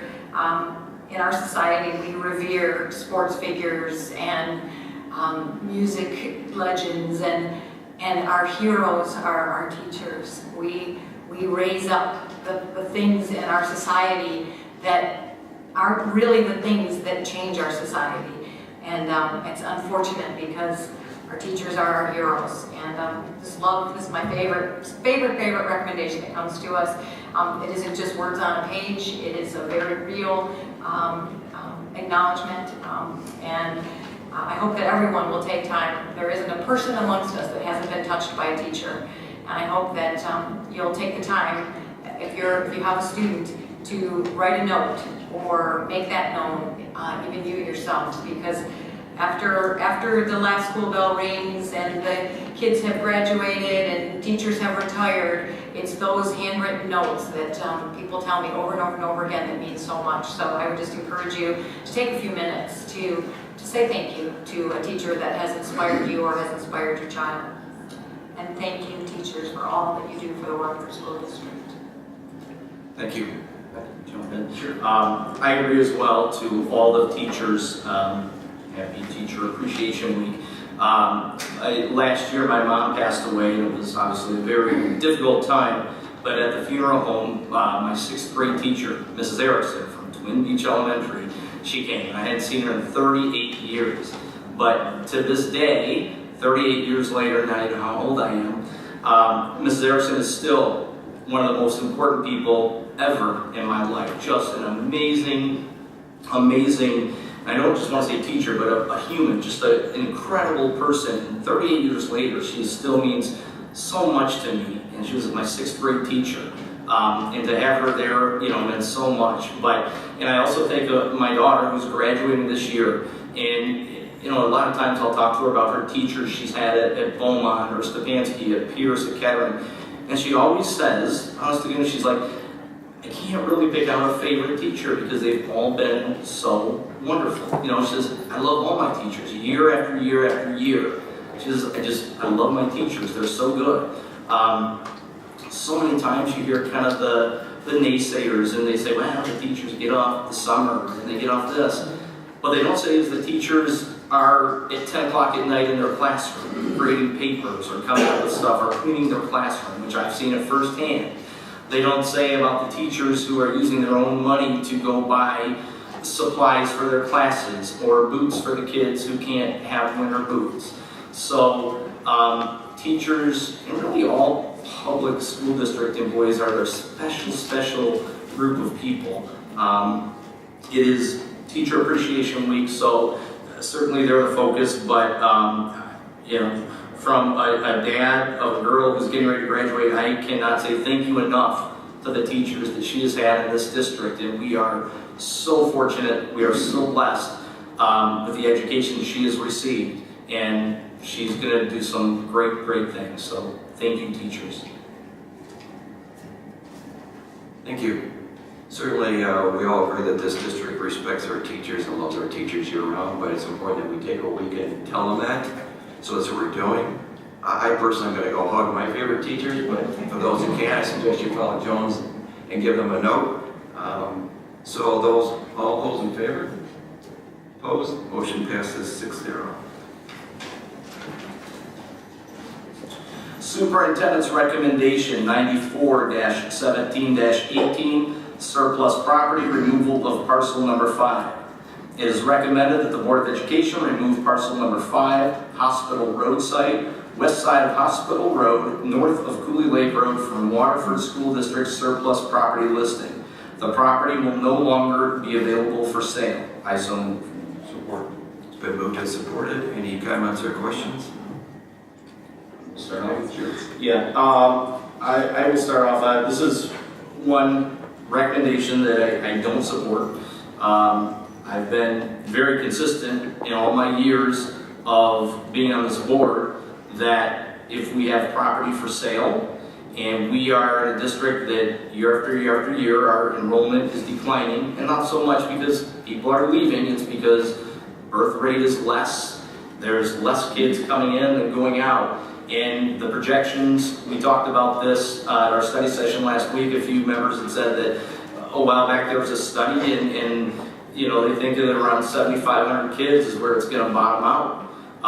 And so the experts are kind of telling us, we're going to keep losing. And my feeling is, with it being on the market, we don't have to accept any offer.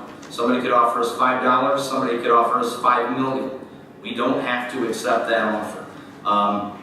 But to take it off the table and no longer put it for sale, my opinion is not a wise choice. I don't see us anytime in the near future, using that property to build anything. If it does come to that point where we are going to, that probably means that we all of a sudden have an influx of a lot of students, which means we're going to have a lot more money hopefully coming in from the state, and we would have money to look for property if ever need be. But a property of that value, over $1 million, that right now, and I'm not an attorney so I don't know, but we have to maintain it. If somebody's out there on a dirt bike and they crash and break their neck, are we liable? I don't know. I'd hate to have that happen, so my feeling is not to take it off the market, leave it on. It doesn't mean we're going to sell it tomorrow, next week, next year. We always, any offer that comes in, we still have to vote on it as a board, so it can be turned down. I've worked with developers and architects and builders for 30 years, and I know from experience that if, there might be a vacant property, but if it's not listed and not on the market, they're not going to waste their time looking at it. So I would hope that we leave it on the market. Again, we don't have to accept any offer that comes in, but at least we're leaving our options open should some incredible great offer come that they're going to give us a lot of money and they're going to build a lot of homes with a lot of families and a lot of kids to put in our schools. That's win, win, win, win, win. So I will not be supporting this recommendation tonight. Any comments? John Paul? Just listening to the township trustee and earlier speaking and listening to Mr. Piggott, as well as my own experiences that, I live here in Waterford and lived here for quite a while now, raised my oldest daughter, and have another daughter coming through. And you look at the development of housing in our community, and I hear more and more people talk about we need more neighborhoods, we need more community development, more economic stimulus. Things are getting better, the market's getting better, the housing market is booming. I feel by taking this off the market, we lose that opportunity of a building developer to come in, a neighborhood developer to come in, to potentially build homes, to help with the economic development of the community, to help with the numbers in our schools, to help build a better, thriving, more robust Waterford Township. I plan on staying here.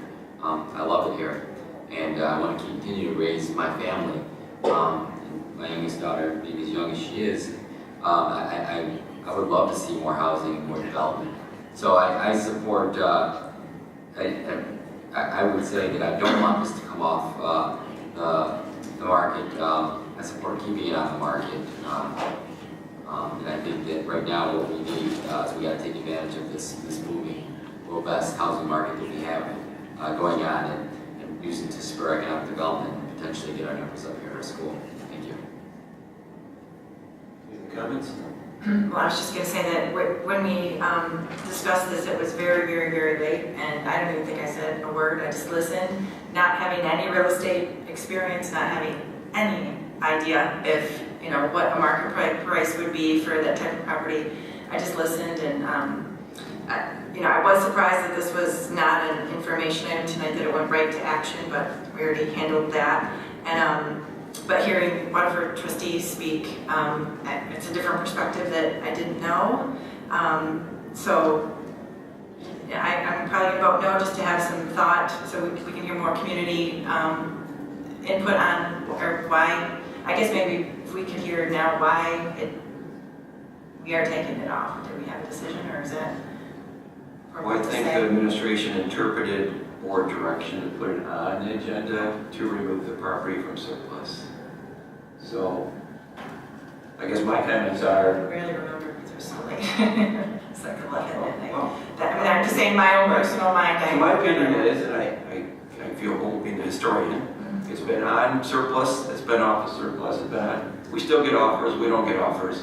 We certainly can't discuss public, we're not going to discuss publicly what, that target we're trying to hit, but it's the last valuable piece of property we really own. I have no objections to putting it back as surplus property. I really recognize and respect the opinions that have been shared thus far on this issue. There's really no right or wrong answer. There's good arguments to be made either way. I actually support taking it off the surplus list and not having it be for sale.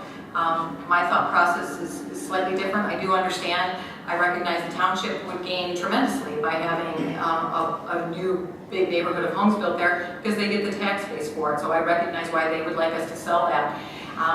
It's really a question of a short-term versus a longer-term vision. I view this role as not just a fiduciary responsibility to our district today, but long into the future. We are only stewards now, and other people will continue to come on and off this board. This is really our one savings account that we have. Property historically doesn't go down in value with the exception of the 2009 turn. That's the only time that has ever been the case. So it is an investment for the school district to hold this beautiful piece of property. Additionally, what does it hurt to have it on? It doesn't hurt anything except that we have very important work in our district to benefit the school district. And when we have this on and we have our business services department have to take a lot of phone calls and offers and go through the legal and the nuances of the purchase agreements, that is all detracting from school district business that we are actually here to do, a precision focus. So that's really the reason I think why we decide whether are we serious about selling it, or do we want to save it as an investment, as a savings account for us. So additionally, because it's land and we aren't making any more of it, I believe that if the time comes for a school board 20 years down the road when they need to build a new high school or they need to build, it's a beautiful piece of property, and they would not be able to buy that out of their general fund, regardless of how many additional students we have in our district. It would require, I'm thinking, I don't even know if it could be a bond issue, but it would have to be something pretty significant that the community pays for. And as representatives of the community, I would rather have that in the bank for them so that they don't have to cough up new money, and that it's there and waiting. So that's why I would vote to take it off from the available for sale and keep it on the, not have it on the surplus, keep it not available for sale. I'm trying to be quiet, but I can't help it. Again, traditionally, I have been against selling all properties. So again, if we pull it off, woohoo. But again, at one point, you probably helped me out, I believe we had it valued at $5 million. When times are good, I believe we will get back to those times. And again, things are just starting to pick up, and as we do sell out more and more of the buildable land around us, that makes it more and more valuable. I think it will come up. To sell it now when I don't need it as much. Fielding offers on it. Some, are ridiculously low, and again, it takes a couple of days for business services and Bill to sort through and deal with the different people that I'm not as concerned with. But it's a waste of time if I'm not going to be selling it. To me, just to put it away, put it in the bank. They're not making any more of it. It's on the other side of Hess Hathaway Park. It used to be basically part of the farm. It's a very valuable piece, and I think it'll do nothing but go up. Like Joan said, though, traditionally it always goes up, except for this our recent past. But I think it will go up, and at that time it can be sold or used as whatever. The new standards for high schools, they would like to see 100 acres, and that's only 80. But with Hess Hathaway behind it, that's what we use for our cross-country track. We use a lot of different things. So again, we'd be encroaching on the Hess farm for part of that property. So again, if our enrollment goes down, do we, shutter all buildings? I'm not suggesting that we're doing this. This is not a rumor, which I sometimes say. But do you put, all of our facilities at one spot, and you have it all right there? Again, that's for a future board, future visions. But to keep it on there and to sell it for maybe what it may not be worth to close out now, and again, by eliminating it, it takes away, I don't want to say vultures from trying to pick it apart and say, well, what if I do this, what if I do that? We eliminate that process. We save it for that future generation to do wonderful things with. Thanks. I totally agree with those comments about it's a future generation issue that we need to protect. Out of respect to the board members who feel that it needs to be listed as surplus property so we can accept offers, I'm willing to support the no vote. So this does that come up, if I said that correctly. So all those in favor? Wait a second, I just want to make sure it is recommended that the board remove, Right, a yes vote, we remove the parcel number 5. and it would not be available for sale. Correct, Okay, so supporting this means it will not be available for sale. correct. Okay.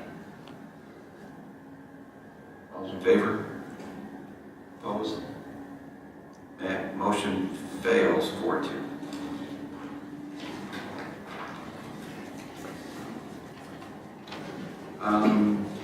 Purchases.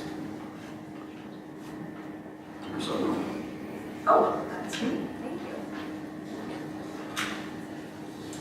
Consideration of certain purchases, superintendent's recommendation 95-17-18 for 4 snow plows and grounds trucks. It is recommended that the Board of Education approve the awarding of contract to purchase 4 new snow plows and ground trucks.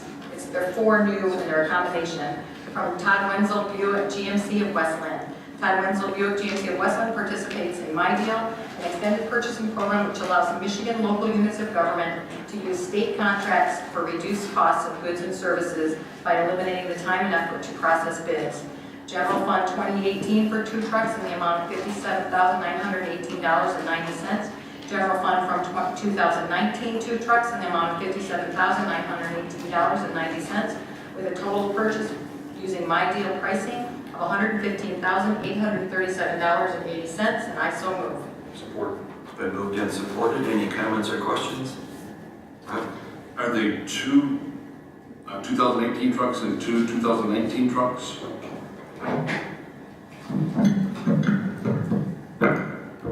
No, the purpose of splitting this apart, Are they 2 different years trucks? 2 are, this should be 2018s. okay. So one of them says a 2019. That's the funding. Oh, that's just the funding? Okay, I Yeah. just need that part clarified. Do they come with snowplows? You know what, they're prepared, they're prepped for snow plows. I think we'll use our current equipment with them. Okay, that's all I had. So it's 4 trucks. 4 trucks, 2 in this Yeah, current 2 year, is 2 in one Okay. year. Thank you. I was saying if they were 2018, we should get a discount compared to the 19. I thought it was rebates or something. Any other questions? All those in favor? Opposed, motion passes 6-0. Superintendent's recommendation 96-17-18 for 2018 Waterford School District computer equipment lease bid. It is recommended that the Board of Education award a 5-year lease of the 2018 computer equipment to Dell Marketing LP in the amount of $283,712.04 annually per the summary of bids provided. The funding source is the Technology General Fund. I so move. Support. It's been moved and supported. Any comments or questions? All those in favor? Opposed, motion passes 6-0.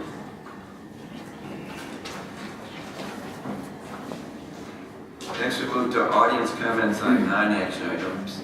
A reminder that we limit public comments to 5 minutes. Participants are asked to avoid statements that are personally directed or abusive or obscene. So I'll start with green cards. Dave Remus.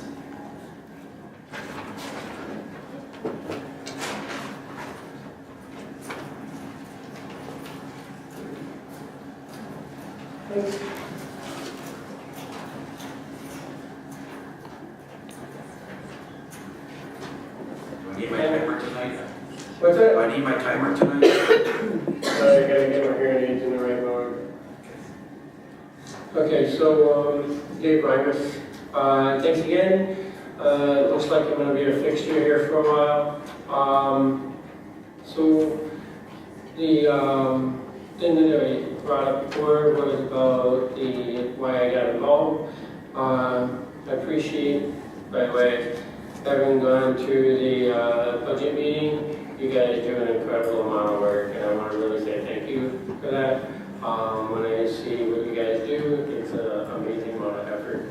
And although there's disagreements, and I'll continue to push for my part of what I want to see for my children's safety in the Waterford School District, I do not want that to distract from recognizing what you guys put forth. So thank you very much for that. You know, I'm even going to use your words, Joan. Trust in God, all others bring data.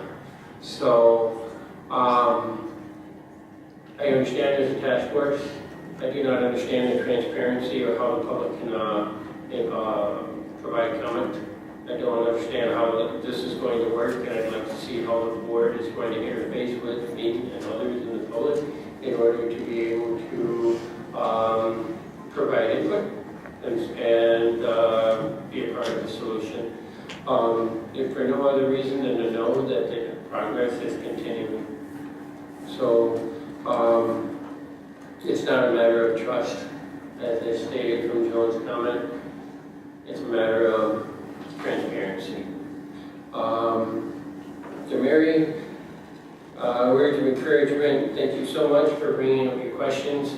Thank you so much for your for the attempt of oversight. The different things I've heard from watching the board meetings online, that it's not fair to ask the administration. They haven't had the chance to prepare.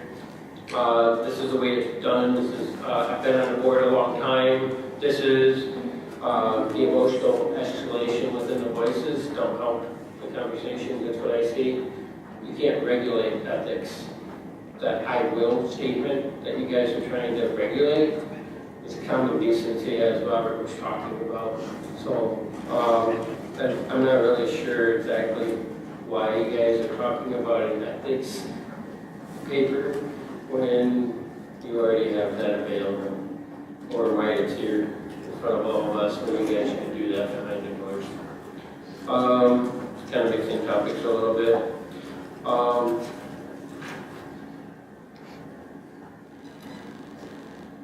The social workers, that was a new piece of information for me tonight. You have 100 school workers assigned to schools 100% of the time. That's awesome. I'm happy to hear that. What I found from my own experience is that I don't necessarily see the coordination between the schools.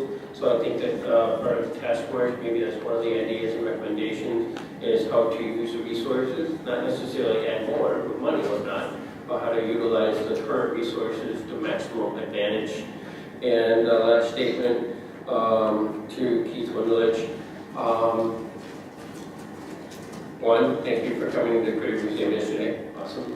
At Knudsen. And two, I don't feel used.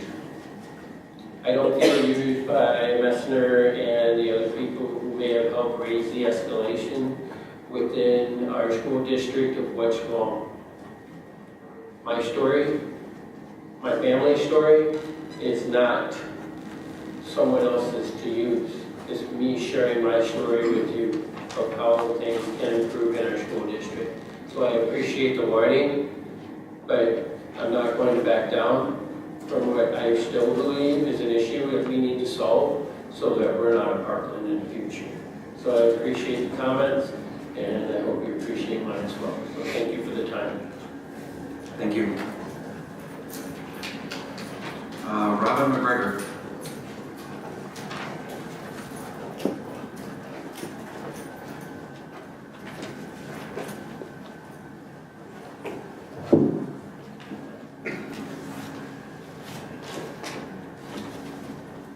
Tonight you talked about recommendation 93, 17, 18. Can I make a suggestion to this board? It's been there in the past. I love my teachers. I don't have any kids in the district, but our support staff is just as important. Every person in this district makes a difference for a child.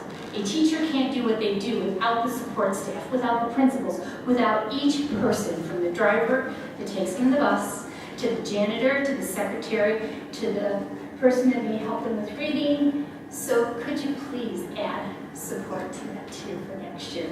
because every school's PTA and parents do put them all together. But as you as a board, you represent every single person in this district. And I know that it was just a small oversight because you care about each and every one of them. The second thing is the Waterford Youth Award, 81 kids getting recognized. Thank you to the people that were able to make it. I know life is busy, but that shows what our district is doing and how different kids are making differences in different ways. You may not always see it, they may not be the all-A student, but they're going to make a difference in our community in one way or another because they care and because they can make a difference. The last piece, I don't know if it's a fact or fiction. And I'm hoping you can't clear it up, I know that tonight. But there's a lot of rumors about the school district not wanting to support the senior center.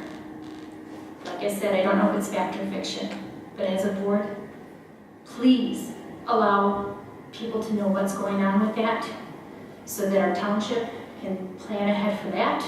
Our seniors can plan ahead for what if they have to move. There's so many rumors out there. I know what this board's about. They're doing what's best for Waterford kids, but everybody needs to know what's going on. So again, thank you. Thank you. Is there anyone else who would like to address the Board of Education? With that, we move to discussion items. Future items, we will recognize our great Waterford Foundation Teacher of the Year. She's a busy time of year for our teaching staff, so as soon as it fits into her schedule, we'll make sure she's here so we can recognize her. We have information on the Waterford Academic Achievement Endorsement. We'll need to take action on the Oakland ISD budget resolution, action on the 2018 biennial election for Oakland Schools Board of Education. Are there any Board of Education reports? No? Starting on the left this time. Let's start this way. Again, the Youth Assistance Award ceremony last week, it was an excellent opportunity to actually get to see all the good that's going on in our community and all the kids who are really striving to be leaders. 81 kids that were recognized. It was just an awesome thing to see. Myself, Board Member Pickett was there. I know other board members have been there in the past, and other board members would love to have been there, but we were there to represent the entire board, and it was really a good thing. Mr. Wendell Link, our superintendent, Ms. Stone was also there, and I know Robin McGregor actually did nominate quite a few people, quite a few kids. So I really enjoyed seeing that. I had the opportunity to nominate a couple kids. And one of the things is that I got tagged in like a Facebook post. And it really, just warmed my heart to see how proud this mother was of her son, who I nominated. And it's just an emblematic of, the awesomeness that we have with our kids in this district. And I think as leaders in the community, as board members, we've all had that opportunity. Joe's talking about giving letters to teachers, and I think that's really a good thing too. So it just really warms your heart when you do those kinds of things you recognize, and then they come back and you see how much it really touched their life. So those kids were awesome. I'm really excited for them, and I said before, I think that's it kind of sets the trajectory of where they're going to go in life, because when they're being recognized, that little minute thing can really change the trajectory for them. And now they're starting to believe in themselves and seeing their leadership skills. And maybe they'll go into politics, maybe they'll go into law, maybe they'll go into mathematics or whatever it be. But they see that people believe in them, and it's really a cool thing because they get this. One of the things that one of the award recipients I heard mention was that they get this whole packet of certificates. It's not just one certificate. It's a whole packet of certificates from different elected officials, leaders in the community, and things of that nature. So awesome event. The Bully Task Force, it is something that we've been working on, and I mentioned earlier that I wanted to make some statements on it. We've outlined 3 things. I'm sure the superintendent will talk about it as well. One of the things that we've identified is communication, how to make sure the buildings are communicating with the parents, and that also administration is communicating with the board so that we know what's happening and what's going on as we try to combat this. The leader from the specialist from Oakland Schools came out and spoke, anti-bully specialist, and she really gave us a lot of information and knowledge. She did a nice presentation, talked about some of the things that other school districts do, what's worked, what has not worked. One of the things that she suggested that we do is a survey. So that's one of the things we're going to be working on too. And these are immediate things we're going to do just right now before the end of the school district. This doesn't encompass what the final output's going to be. So I think that really is going to be a good thing because it's going to give us a gauge as to where we're at. And we heard a lot from parents, but we'd also like to hear from the students as well. We'd like to see what their thoughts are, what they have to say, and you know, at what level they think we need to be stepping in and helping, and what we can do for best practices.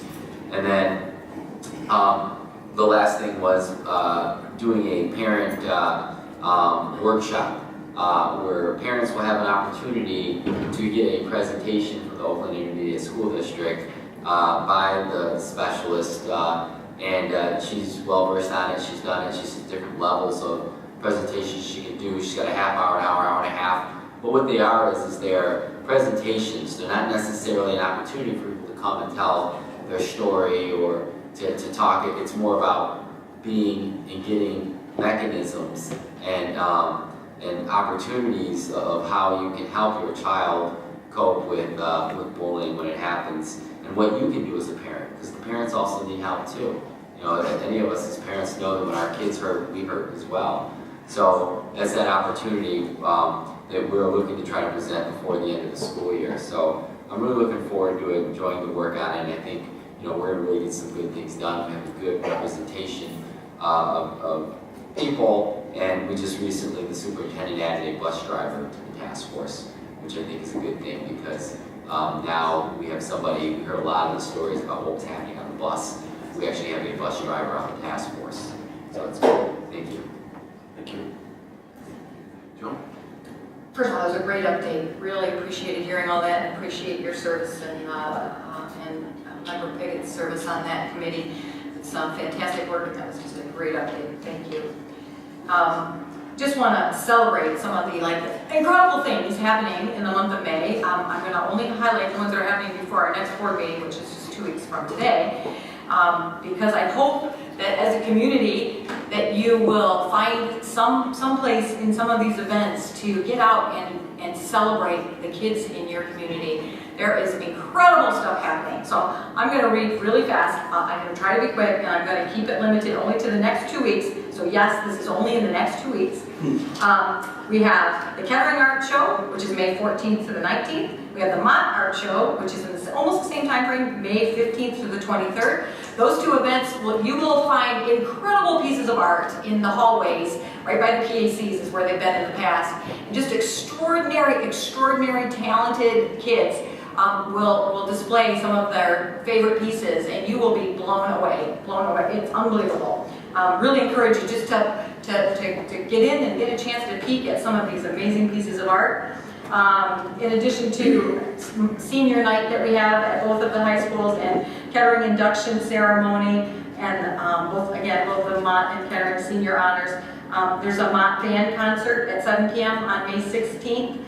And then a Mott spring play. It's a little bit after our next board meeting, but it's May 17th through the 20th at Mott, a fantastic play. So, and in addition to that, on May 12th at 10 a.m., I don't think we've ever done anything like this before. If we have, it was at least before my time or after my time, after I was in school, or since I've had high schoolers in school. But there is a Waterford Mott versus Waterford Kettering Sandlot Showdown. And it's at the Jimmy John's Field, which if you've driven the M59 going east, you'll pass it. And what a fantastic opportunity for these kids to play one another on, I think they call it minor league field, is that right? Anyway, that's at 10 a.m. on Saturday. You can root on your whole community at one time at baseball, both Mott and Kettering playing each other at that field at 10 a.m. And my heart goes out to the Kettering kids who are on that team because their prom is the night before. So we have two proms that are coming up. Mott's prom is this Friday, and Kettering's prom is a week from this Friday on May 11th. So I just want to give a shout out to all of our seniors that are attending prom. Please be safe. please be safe, first and foremost, and then secondly, have a wonderful time. That's it, thank you, sir. Joe? First of all, your heart should go out to me regarding the prom with how much I had to pay for a prom dress for my daughter. So that, I'm still Really? keeling over that one. Oh my God. Regarding, I think, the bully task force, I think John Paul said it, and I do want to say that him and I are the representatives, but each one of us up here on this board, we serve on other different boards. There's the beginning of each calendar year, we all get set to put on various boards in the community, and so all of us are part of a certain board, whether it's the Hess Hathaway or the Nature Center or Oakland County School Board. There's just so much, so we all do that. We happen to be on the bullying task force, which has kind of been the hot topic as of late. Nice update there. Miss Sutherland stole my thunder about the baseball game. I'm so excited about that a week from Saturday. I cannot wait. It's an awesome field. That's going to be a lot of fun. They have cool t-shirts you can buy for 10 or 12 bucks. Really cool. Free admission, I believe. The Waterford Youth Assistance, of course, it's been mentioned by everybody.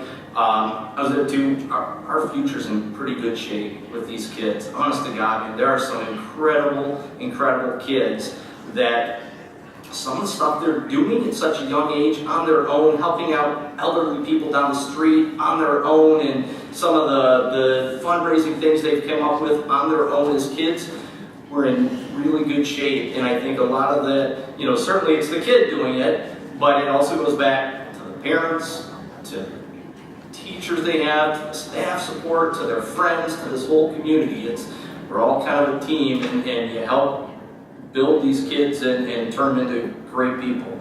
I was going to talk about this lovely anonymous letter I got in my email or in my mailbox yesterday, but I'm not. This has been a pretty darn good meeting, probably the best one we've had this year, where even though we've had some disagreements, we've gotten along well. So to the anonymous person, that's what I think of the letter. And I'm going to end it on kind of a sad note, but a positive note. Last Friday, there were 3 students from Mott who were in a pretty tough car accident. These kids were out, it was in the evening, they were doing nothing wrong, nothing they shouldn't be. They got hit by somebody under the influence. One of the young men from Mott, serious condition, I think he still might be in ICU, but maybe getting a little better. And so thoughts and prayers go out to them. But the one thing I want to end on is they started a GoFundMe page to help the parents, because they've been at the hospital nonstop, missed a lot of work, and the community has come together to help get them some funds to pay the bills, to get food.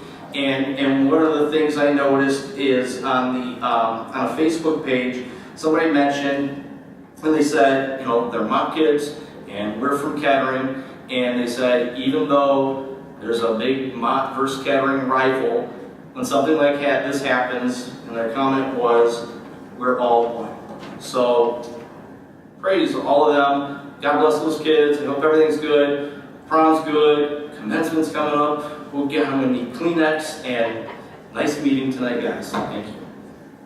Thank you. Mary?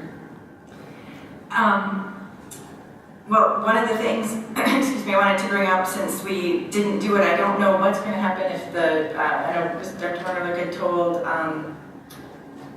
John Paul, I believe, or Bob, that there was no, John Paul, that there wasn't direction about the budget for the administration, and since we didn't talk about it, I'm not sure what you're going to do. I'm hoping that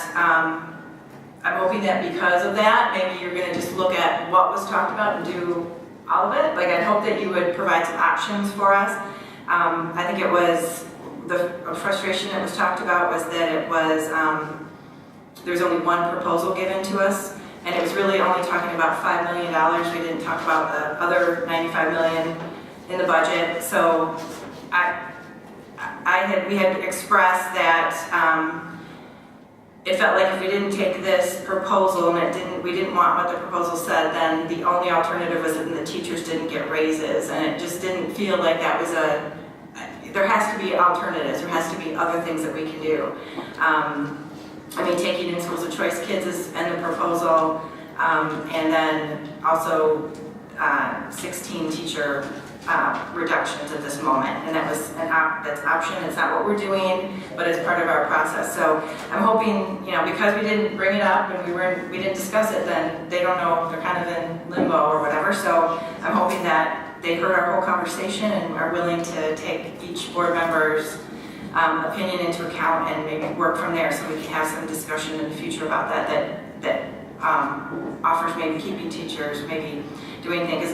One of the part that bothers me is that we just learned, actually I didn't process this before until that study session, that we're going to have a continued enrollment drop for the next 5 years, that regardless of not people leaving for any reason, but just because the graduating class is more than the kindergarten class, and you can project that up, you can compare 11th grade to whatever, and figure that out. So, so we know we're going to have to deal with things in the future. We have to deal with things. So having options now, thinking of what could possibly happen now, we might not choose it, but it's an option for us in the future.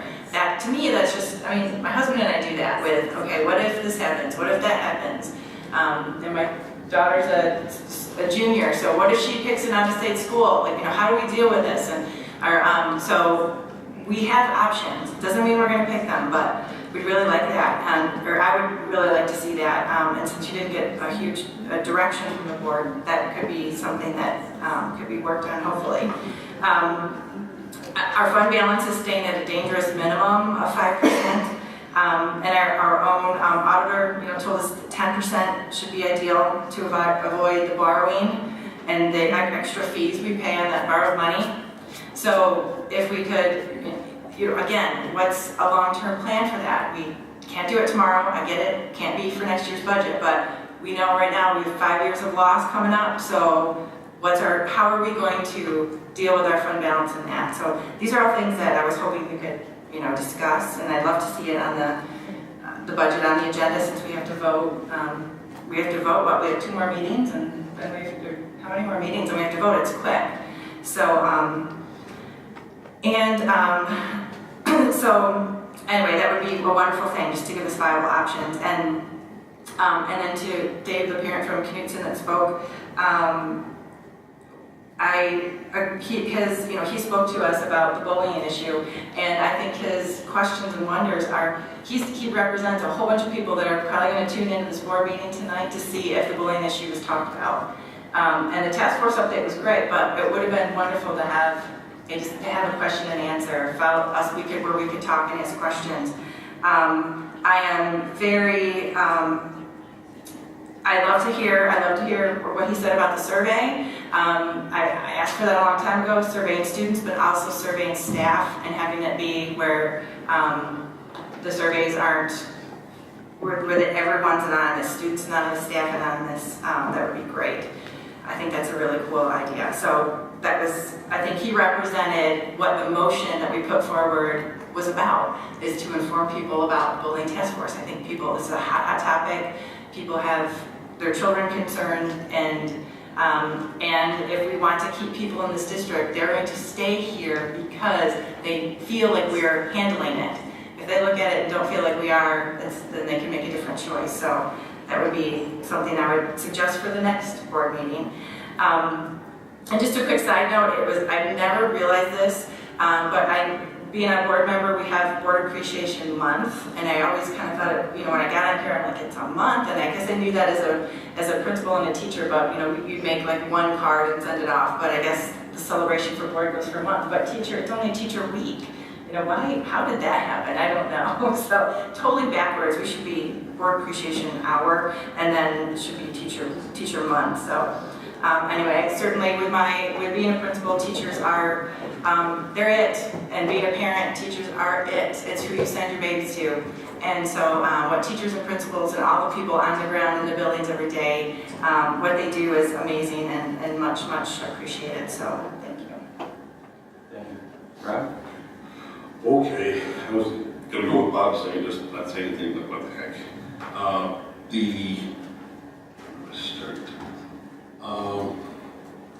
And we have to be aware of, as a board member, conversation that we have. We have people that come here, will come to talk to us, maybe one-sided. What they're telling us isn't always truthful. I hate to see the board jump in and say, well, we're gonna fix this, when they're lying to us.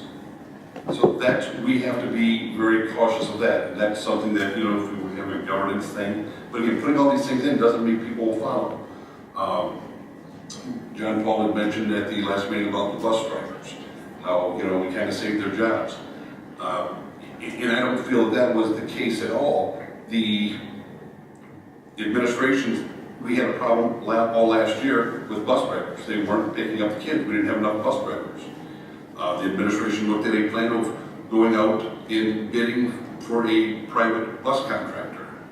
And again, it was never up for vote for us to go one way or the other, but without knowing what a private company would cost, we have no idea what we're saving or losing. And we come to find out that the private company was a lot more expensive, but that we still had a problem of not having enough bus drivers. So they came up with giving them a raise so we would have enough bus drivers. That never come before the board. That was never a board vote. Just the interpretation of one member to a different one, it's all the same outcome, but it's viewed differently. And I'm afraid with government, it can be viewed differently.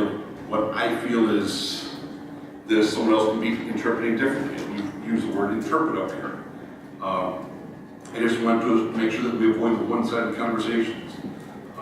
If we have teachers contact the board and say, I'm being picked on, I don't like this, and we get involved, and all of a sudden we find out that this teacher doesn't like her assignment. That's not our responsibilities. It's the administration's. It's the building person does that. We don't do those things.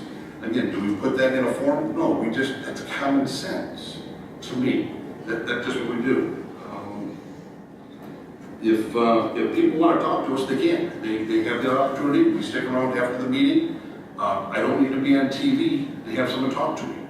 I can't fix the problem, whether it's real or imagined. I'm sure they're having problems, but because they don't like an answer is sometimes a problem. I can't make people like answers. All I can do is give them an answer, give them the person to talk to, and expect that administrator to follow up with the board and say, hey, this person come and spoke about this issue, and this is the background on it. And we have that. We step back, and we trust our administration to make those decisions.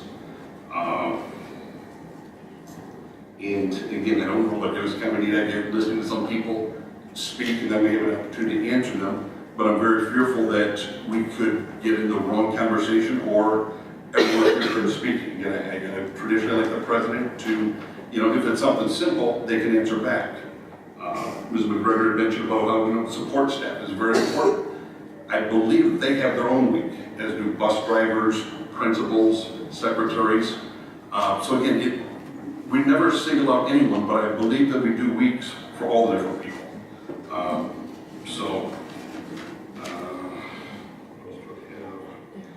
And 38 years ago, when Bob was in 6th grade, I was a junior in high school. But and anyone that I mentioned at the last board meeting, the Optimist raffle is tomorrow night. If anyone wanted to buy a ticket for $125 and join me tomorrow, too late, it's sold out. So that's all I have. Thank you. Just to finish up, trivia, Jimmy John's Stadium, I think is a great event. They do not sell Jimmy John sandwiches. If you've ever been there, they don't sell Jimmy John's. I don't know. There was a comment about the senior center. Clearly, the board is very concerned about senior citizen services.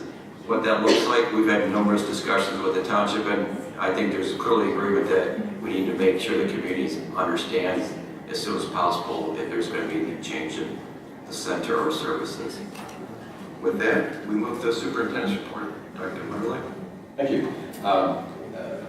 John Paul did a great job with the anti-bullying task force and almost everything that I would have said. We're kind of looking at our goals. When we look through everything that parents and students had said in terms of comments about what the issues were, John Paul brought up communication, and that was huge. Consequences, and then also consistency, and really consistency of both communication and consequences. So and the kind of programs that we offer to combat bullying across the school district. So I think those three are the main goals for that group.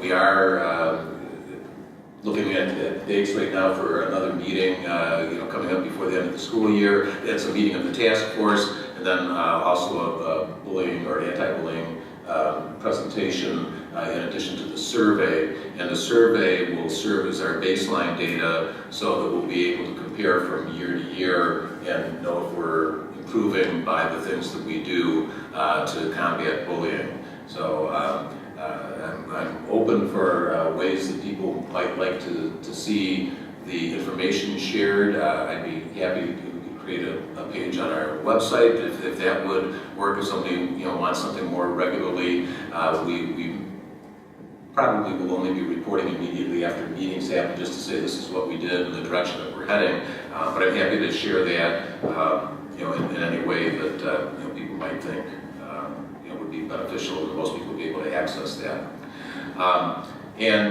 Sometimes I do use this to refute information. So I just want to make sure that everybody understands that what Mr. Pertusha said, we are not getting rid of Mott and Kettering to build a new high school on the Hospital Road property. That is not happening. Kettering and Mott are both safe. In fact, next summer, we're putting a lot of money into both of those schools to improve them. So no matter what you might have heard from the other end of the table, Mott and Kettering are both safe for quite a long time. And speaking of Mott and Kettering, congratulations to both Mott and Kettering. We swept the Suburban Collection Distracted Driving Public Service Announcement Awards. Kettering took first and second, and Mott took third in the public service announcements. So great job to those students who created them. Don't know if you can still see them on the school district's websites, but they're pretty cool little PSAs they put together. We had several groups of high school students participate in Waterford Township Earth Day cleanup, and specifically the Kettering National Honor Society students got a little bit of press for cleaning up hatchery as part of that event. Students at Donaldson Hills were fortunate to enjoy Science Alive, and I happen to know about that because I was in a classroom and they had this snake, and this was third graders, so these aren't like little kids. They had a snake that could go all the way around 5 kids. That's how big the snake was. Pretty awesome, I thought. It was a great experience. And every single kid did it too. All you people shaking your heads. Every single kid in that room did that. Congratulations to Kettering High School Chamber Singers and Harmonia Women's Ensemble. Both received Division I ratings at Festival, and just great representations of what we do in the fine arts here in the school district. Was at Grayson last week, and they had a debate on which is better, books or TV. So that's a tough one for elementary kids, but I'm the ref, and so books won. Yeah, I couldn't choose TV. Had a college and career fair that is for both high schools this year. Took place at Kettering.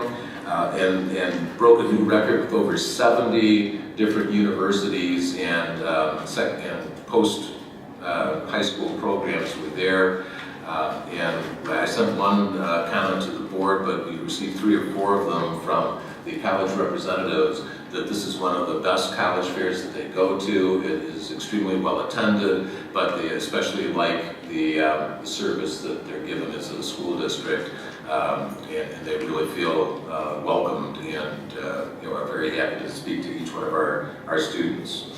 I will be the 8th person to mention the 81 Kids for Waterford Youth Assistance Awards, but it really is a great night. And I think that one of the best things about it, and we do, I think, a really nice job recognizing athletes and a really nice job recognizing kids who excel academically. This is one of the few times that kids who are leaders, who have volunteered, who have been, done something just above and beyond in school or in their community. It's one of the few times we get to recognize them. It's a really great program, and job well done, Grant.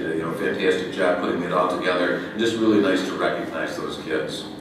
I think the weeks are kind of running together. It might have been this week that Grayson and Mott were honored as green schools, and Grayson is at the very top that you can go in the green school. It's not really competition, but it's you have to compete against certain goals that they put out there. And so they're an evergreen school, and Mott High School, we were very surprised and honored that Mott High School won the top award as the top green school in Oakland County. So congratulations to Mott and all the students there at Mott who made that a reality. Also, another congratulations, this time to Kettering, Team 3098 state champs. So a fantastic job, went on to the world competition as well. Already mentioned this, we were going to be seeing Monica Bandlow coming up, math teacher at Kettering, 2018 Teacher of the Year from the Waterford Foundation. And just might have been today, I think the Waterford Optimist Club delivered a $200 check to Barb Nelson, who's a reading interventionist at Riverside, for summer reading books. And so she was successful in a competitive grant program to get that and bring some money to Riverside. Also recognizing Pierce Middle School students and staff, they celebrated Autism Awareness, complete with fundraisers and awareness information. And we hit the news recently. This was middle school girls who were recognized on International Girls in Tech Day for building drones. So we got middle school girls building drones, and I've talked to some of the Girls Who Code clubs and let them know the job market is wide open for them, because it is pretty much dominated by men, and they are seeking out women to be part of that field. And so this is a great experience. We've got middle school girls building drones. They've got a future all set out in front of them. And if you want to learn how to build drones, we have our Summer of STEAM camp that's coming up. Registration is open, correct? Registration is open. And so if you are interested in any of those kinds of STEM, we mentioned STEAM with DI here earlier, so the A is the arts as part of that. This is a time to sign up for those camps and get all your kids interested in some really fun activities. And we're still looking for, Mr. Pitt, I know you're interested in the adult drone building camp. We're still working on getting that one arranged. I want to be in that one too. Earlier today, we recognized 3 of our teachers, Vanessa Marks from Mason, Becky Matthews from Haviland, Angela Runyon from Knudsen, as our Galileo leaders for this year. And it's a very intense academic leadership training that they take, and they work with other teachers from across the Tri-County area. And today was presentation day, their final culminating event, but just a really, really nice thing that they do. And it makes it so great to hear how excited they were about what they've learned and how they want to apply it in their classroom. This is May 3rd, which means tomorrow is the first Friday of the month, and I will not let you know who the group is, but we will be honoring another employee group tomorrow for all the great work that they do. Every first Friday of each month, we pick out an employee group to thank for their service and thank for all the things that they do to help make Waterford the great school district that it is. And I will end with, I'll be the 4th, 5th person about National Teacher Appreciation Week, and I agree it is bigger than just those who maybe have the title teacher, because so many of our staff are teachers in what they do, and everything that they do to interact with students on a daily basis, from that first staff person they meet in the morning, the bus driver, and all throughout the day. So thank you to all of our staff for all that you do, and we recognize you and thank you for your contributions and for all you do for Waterford Kids. Great, thank you. With that, we are adjourned.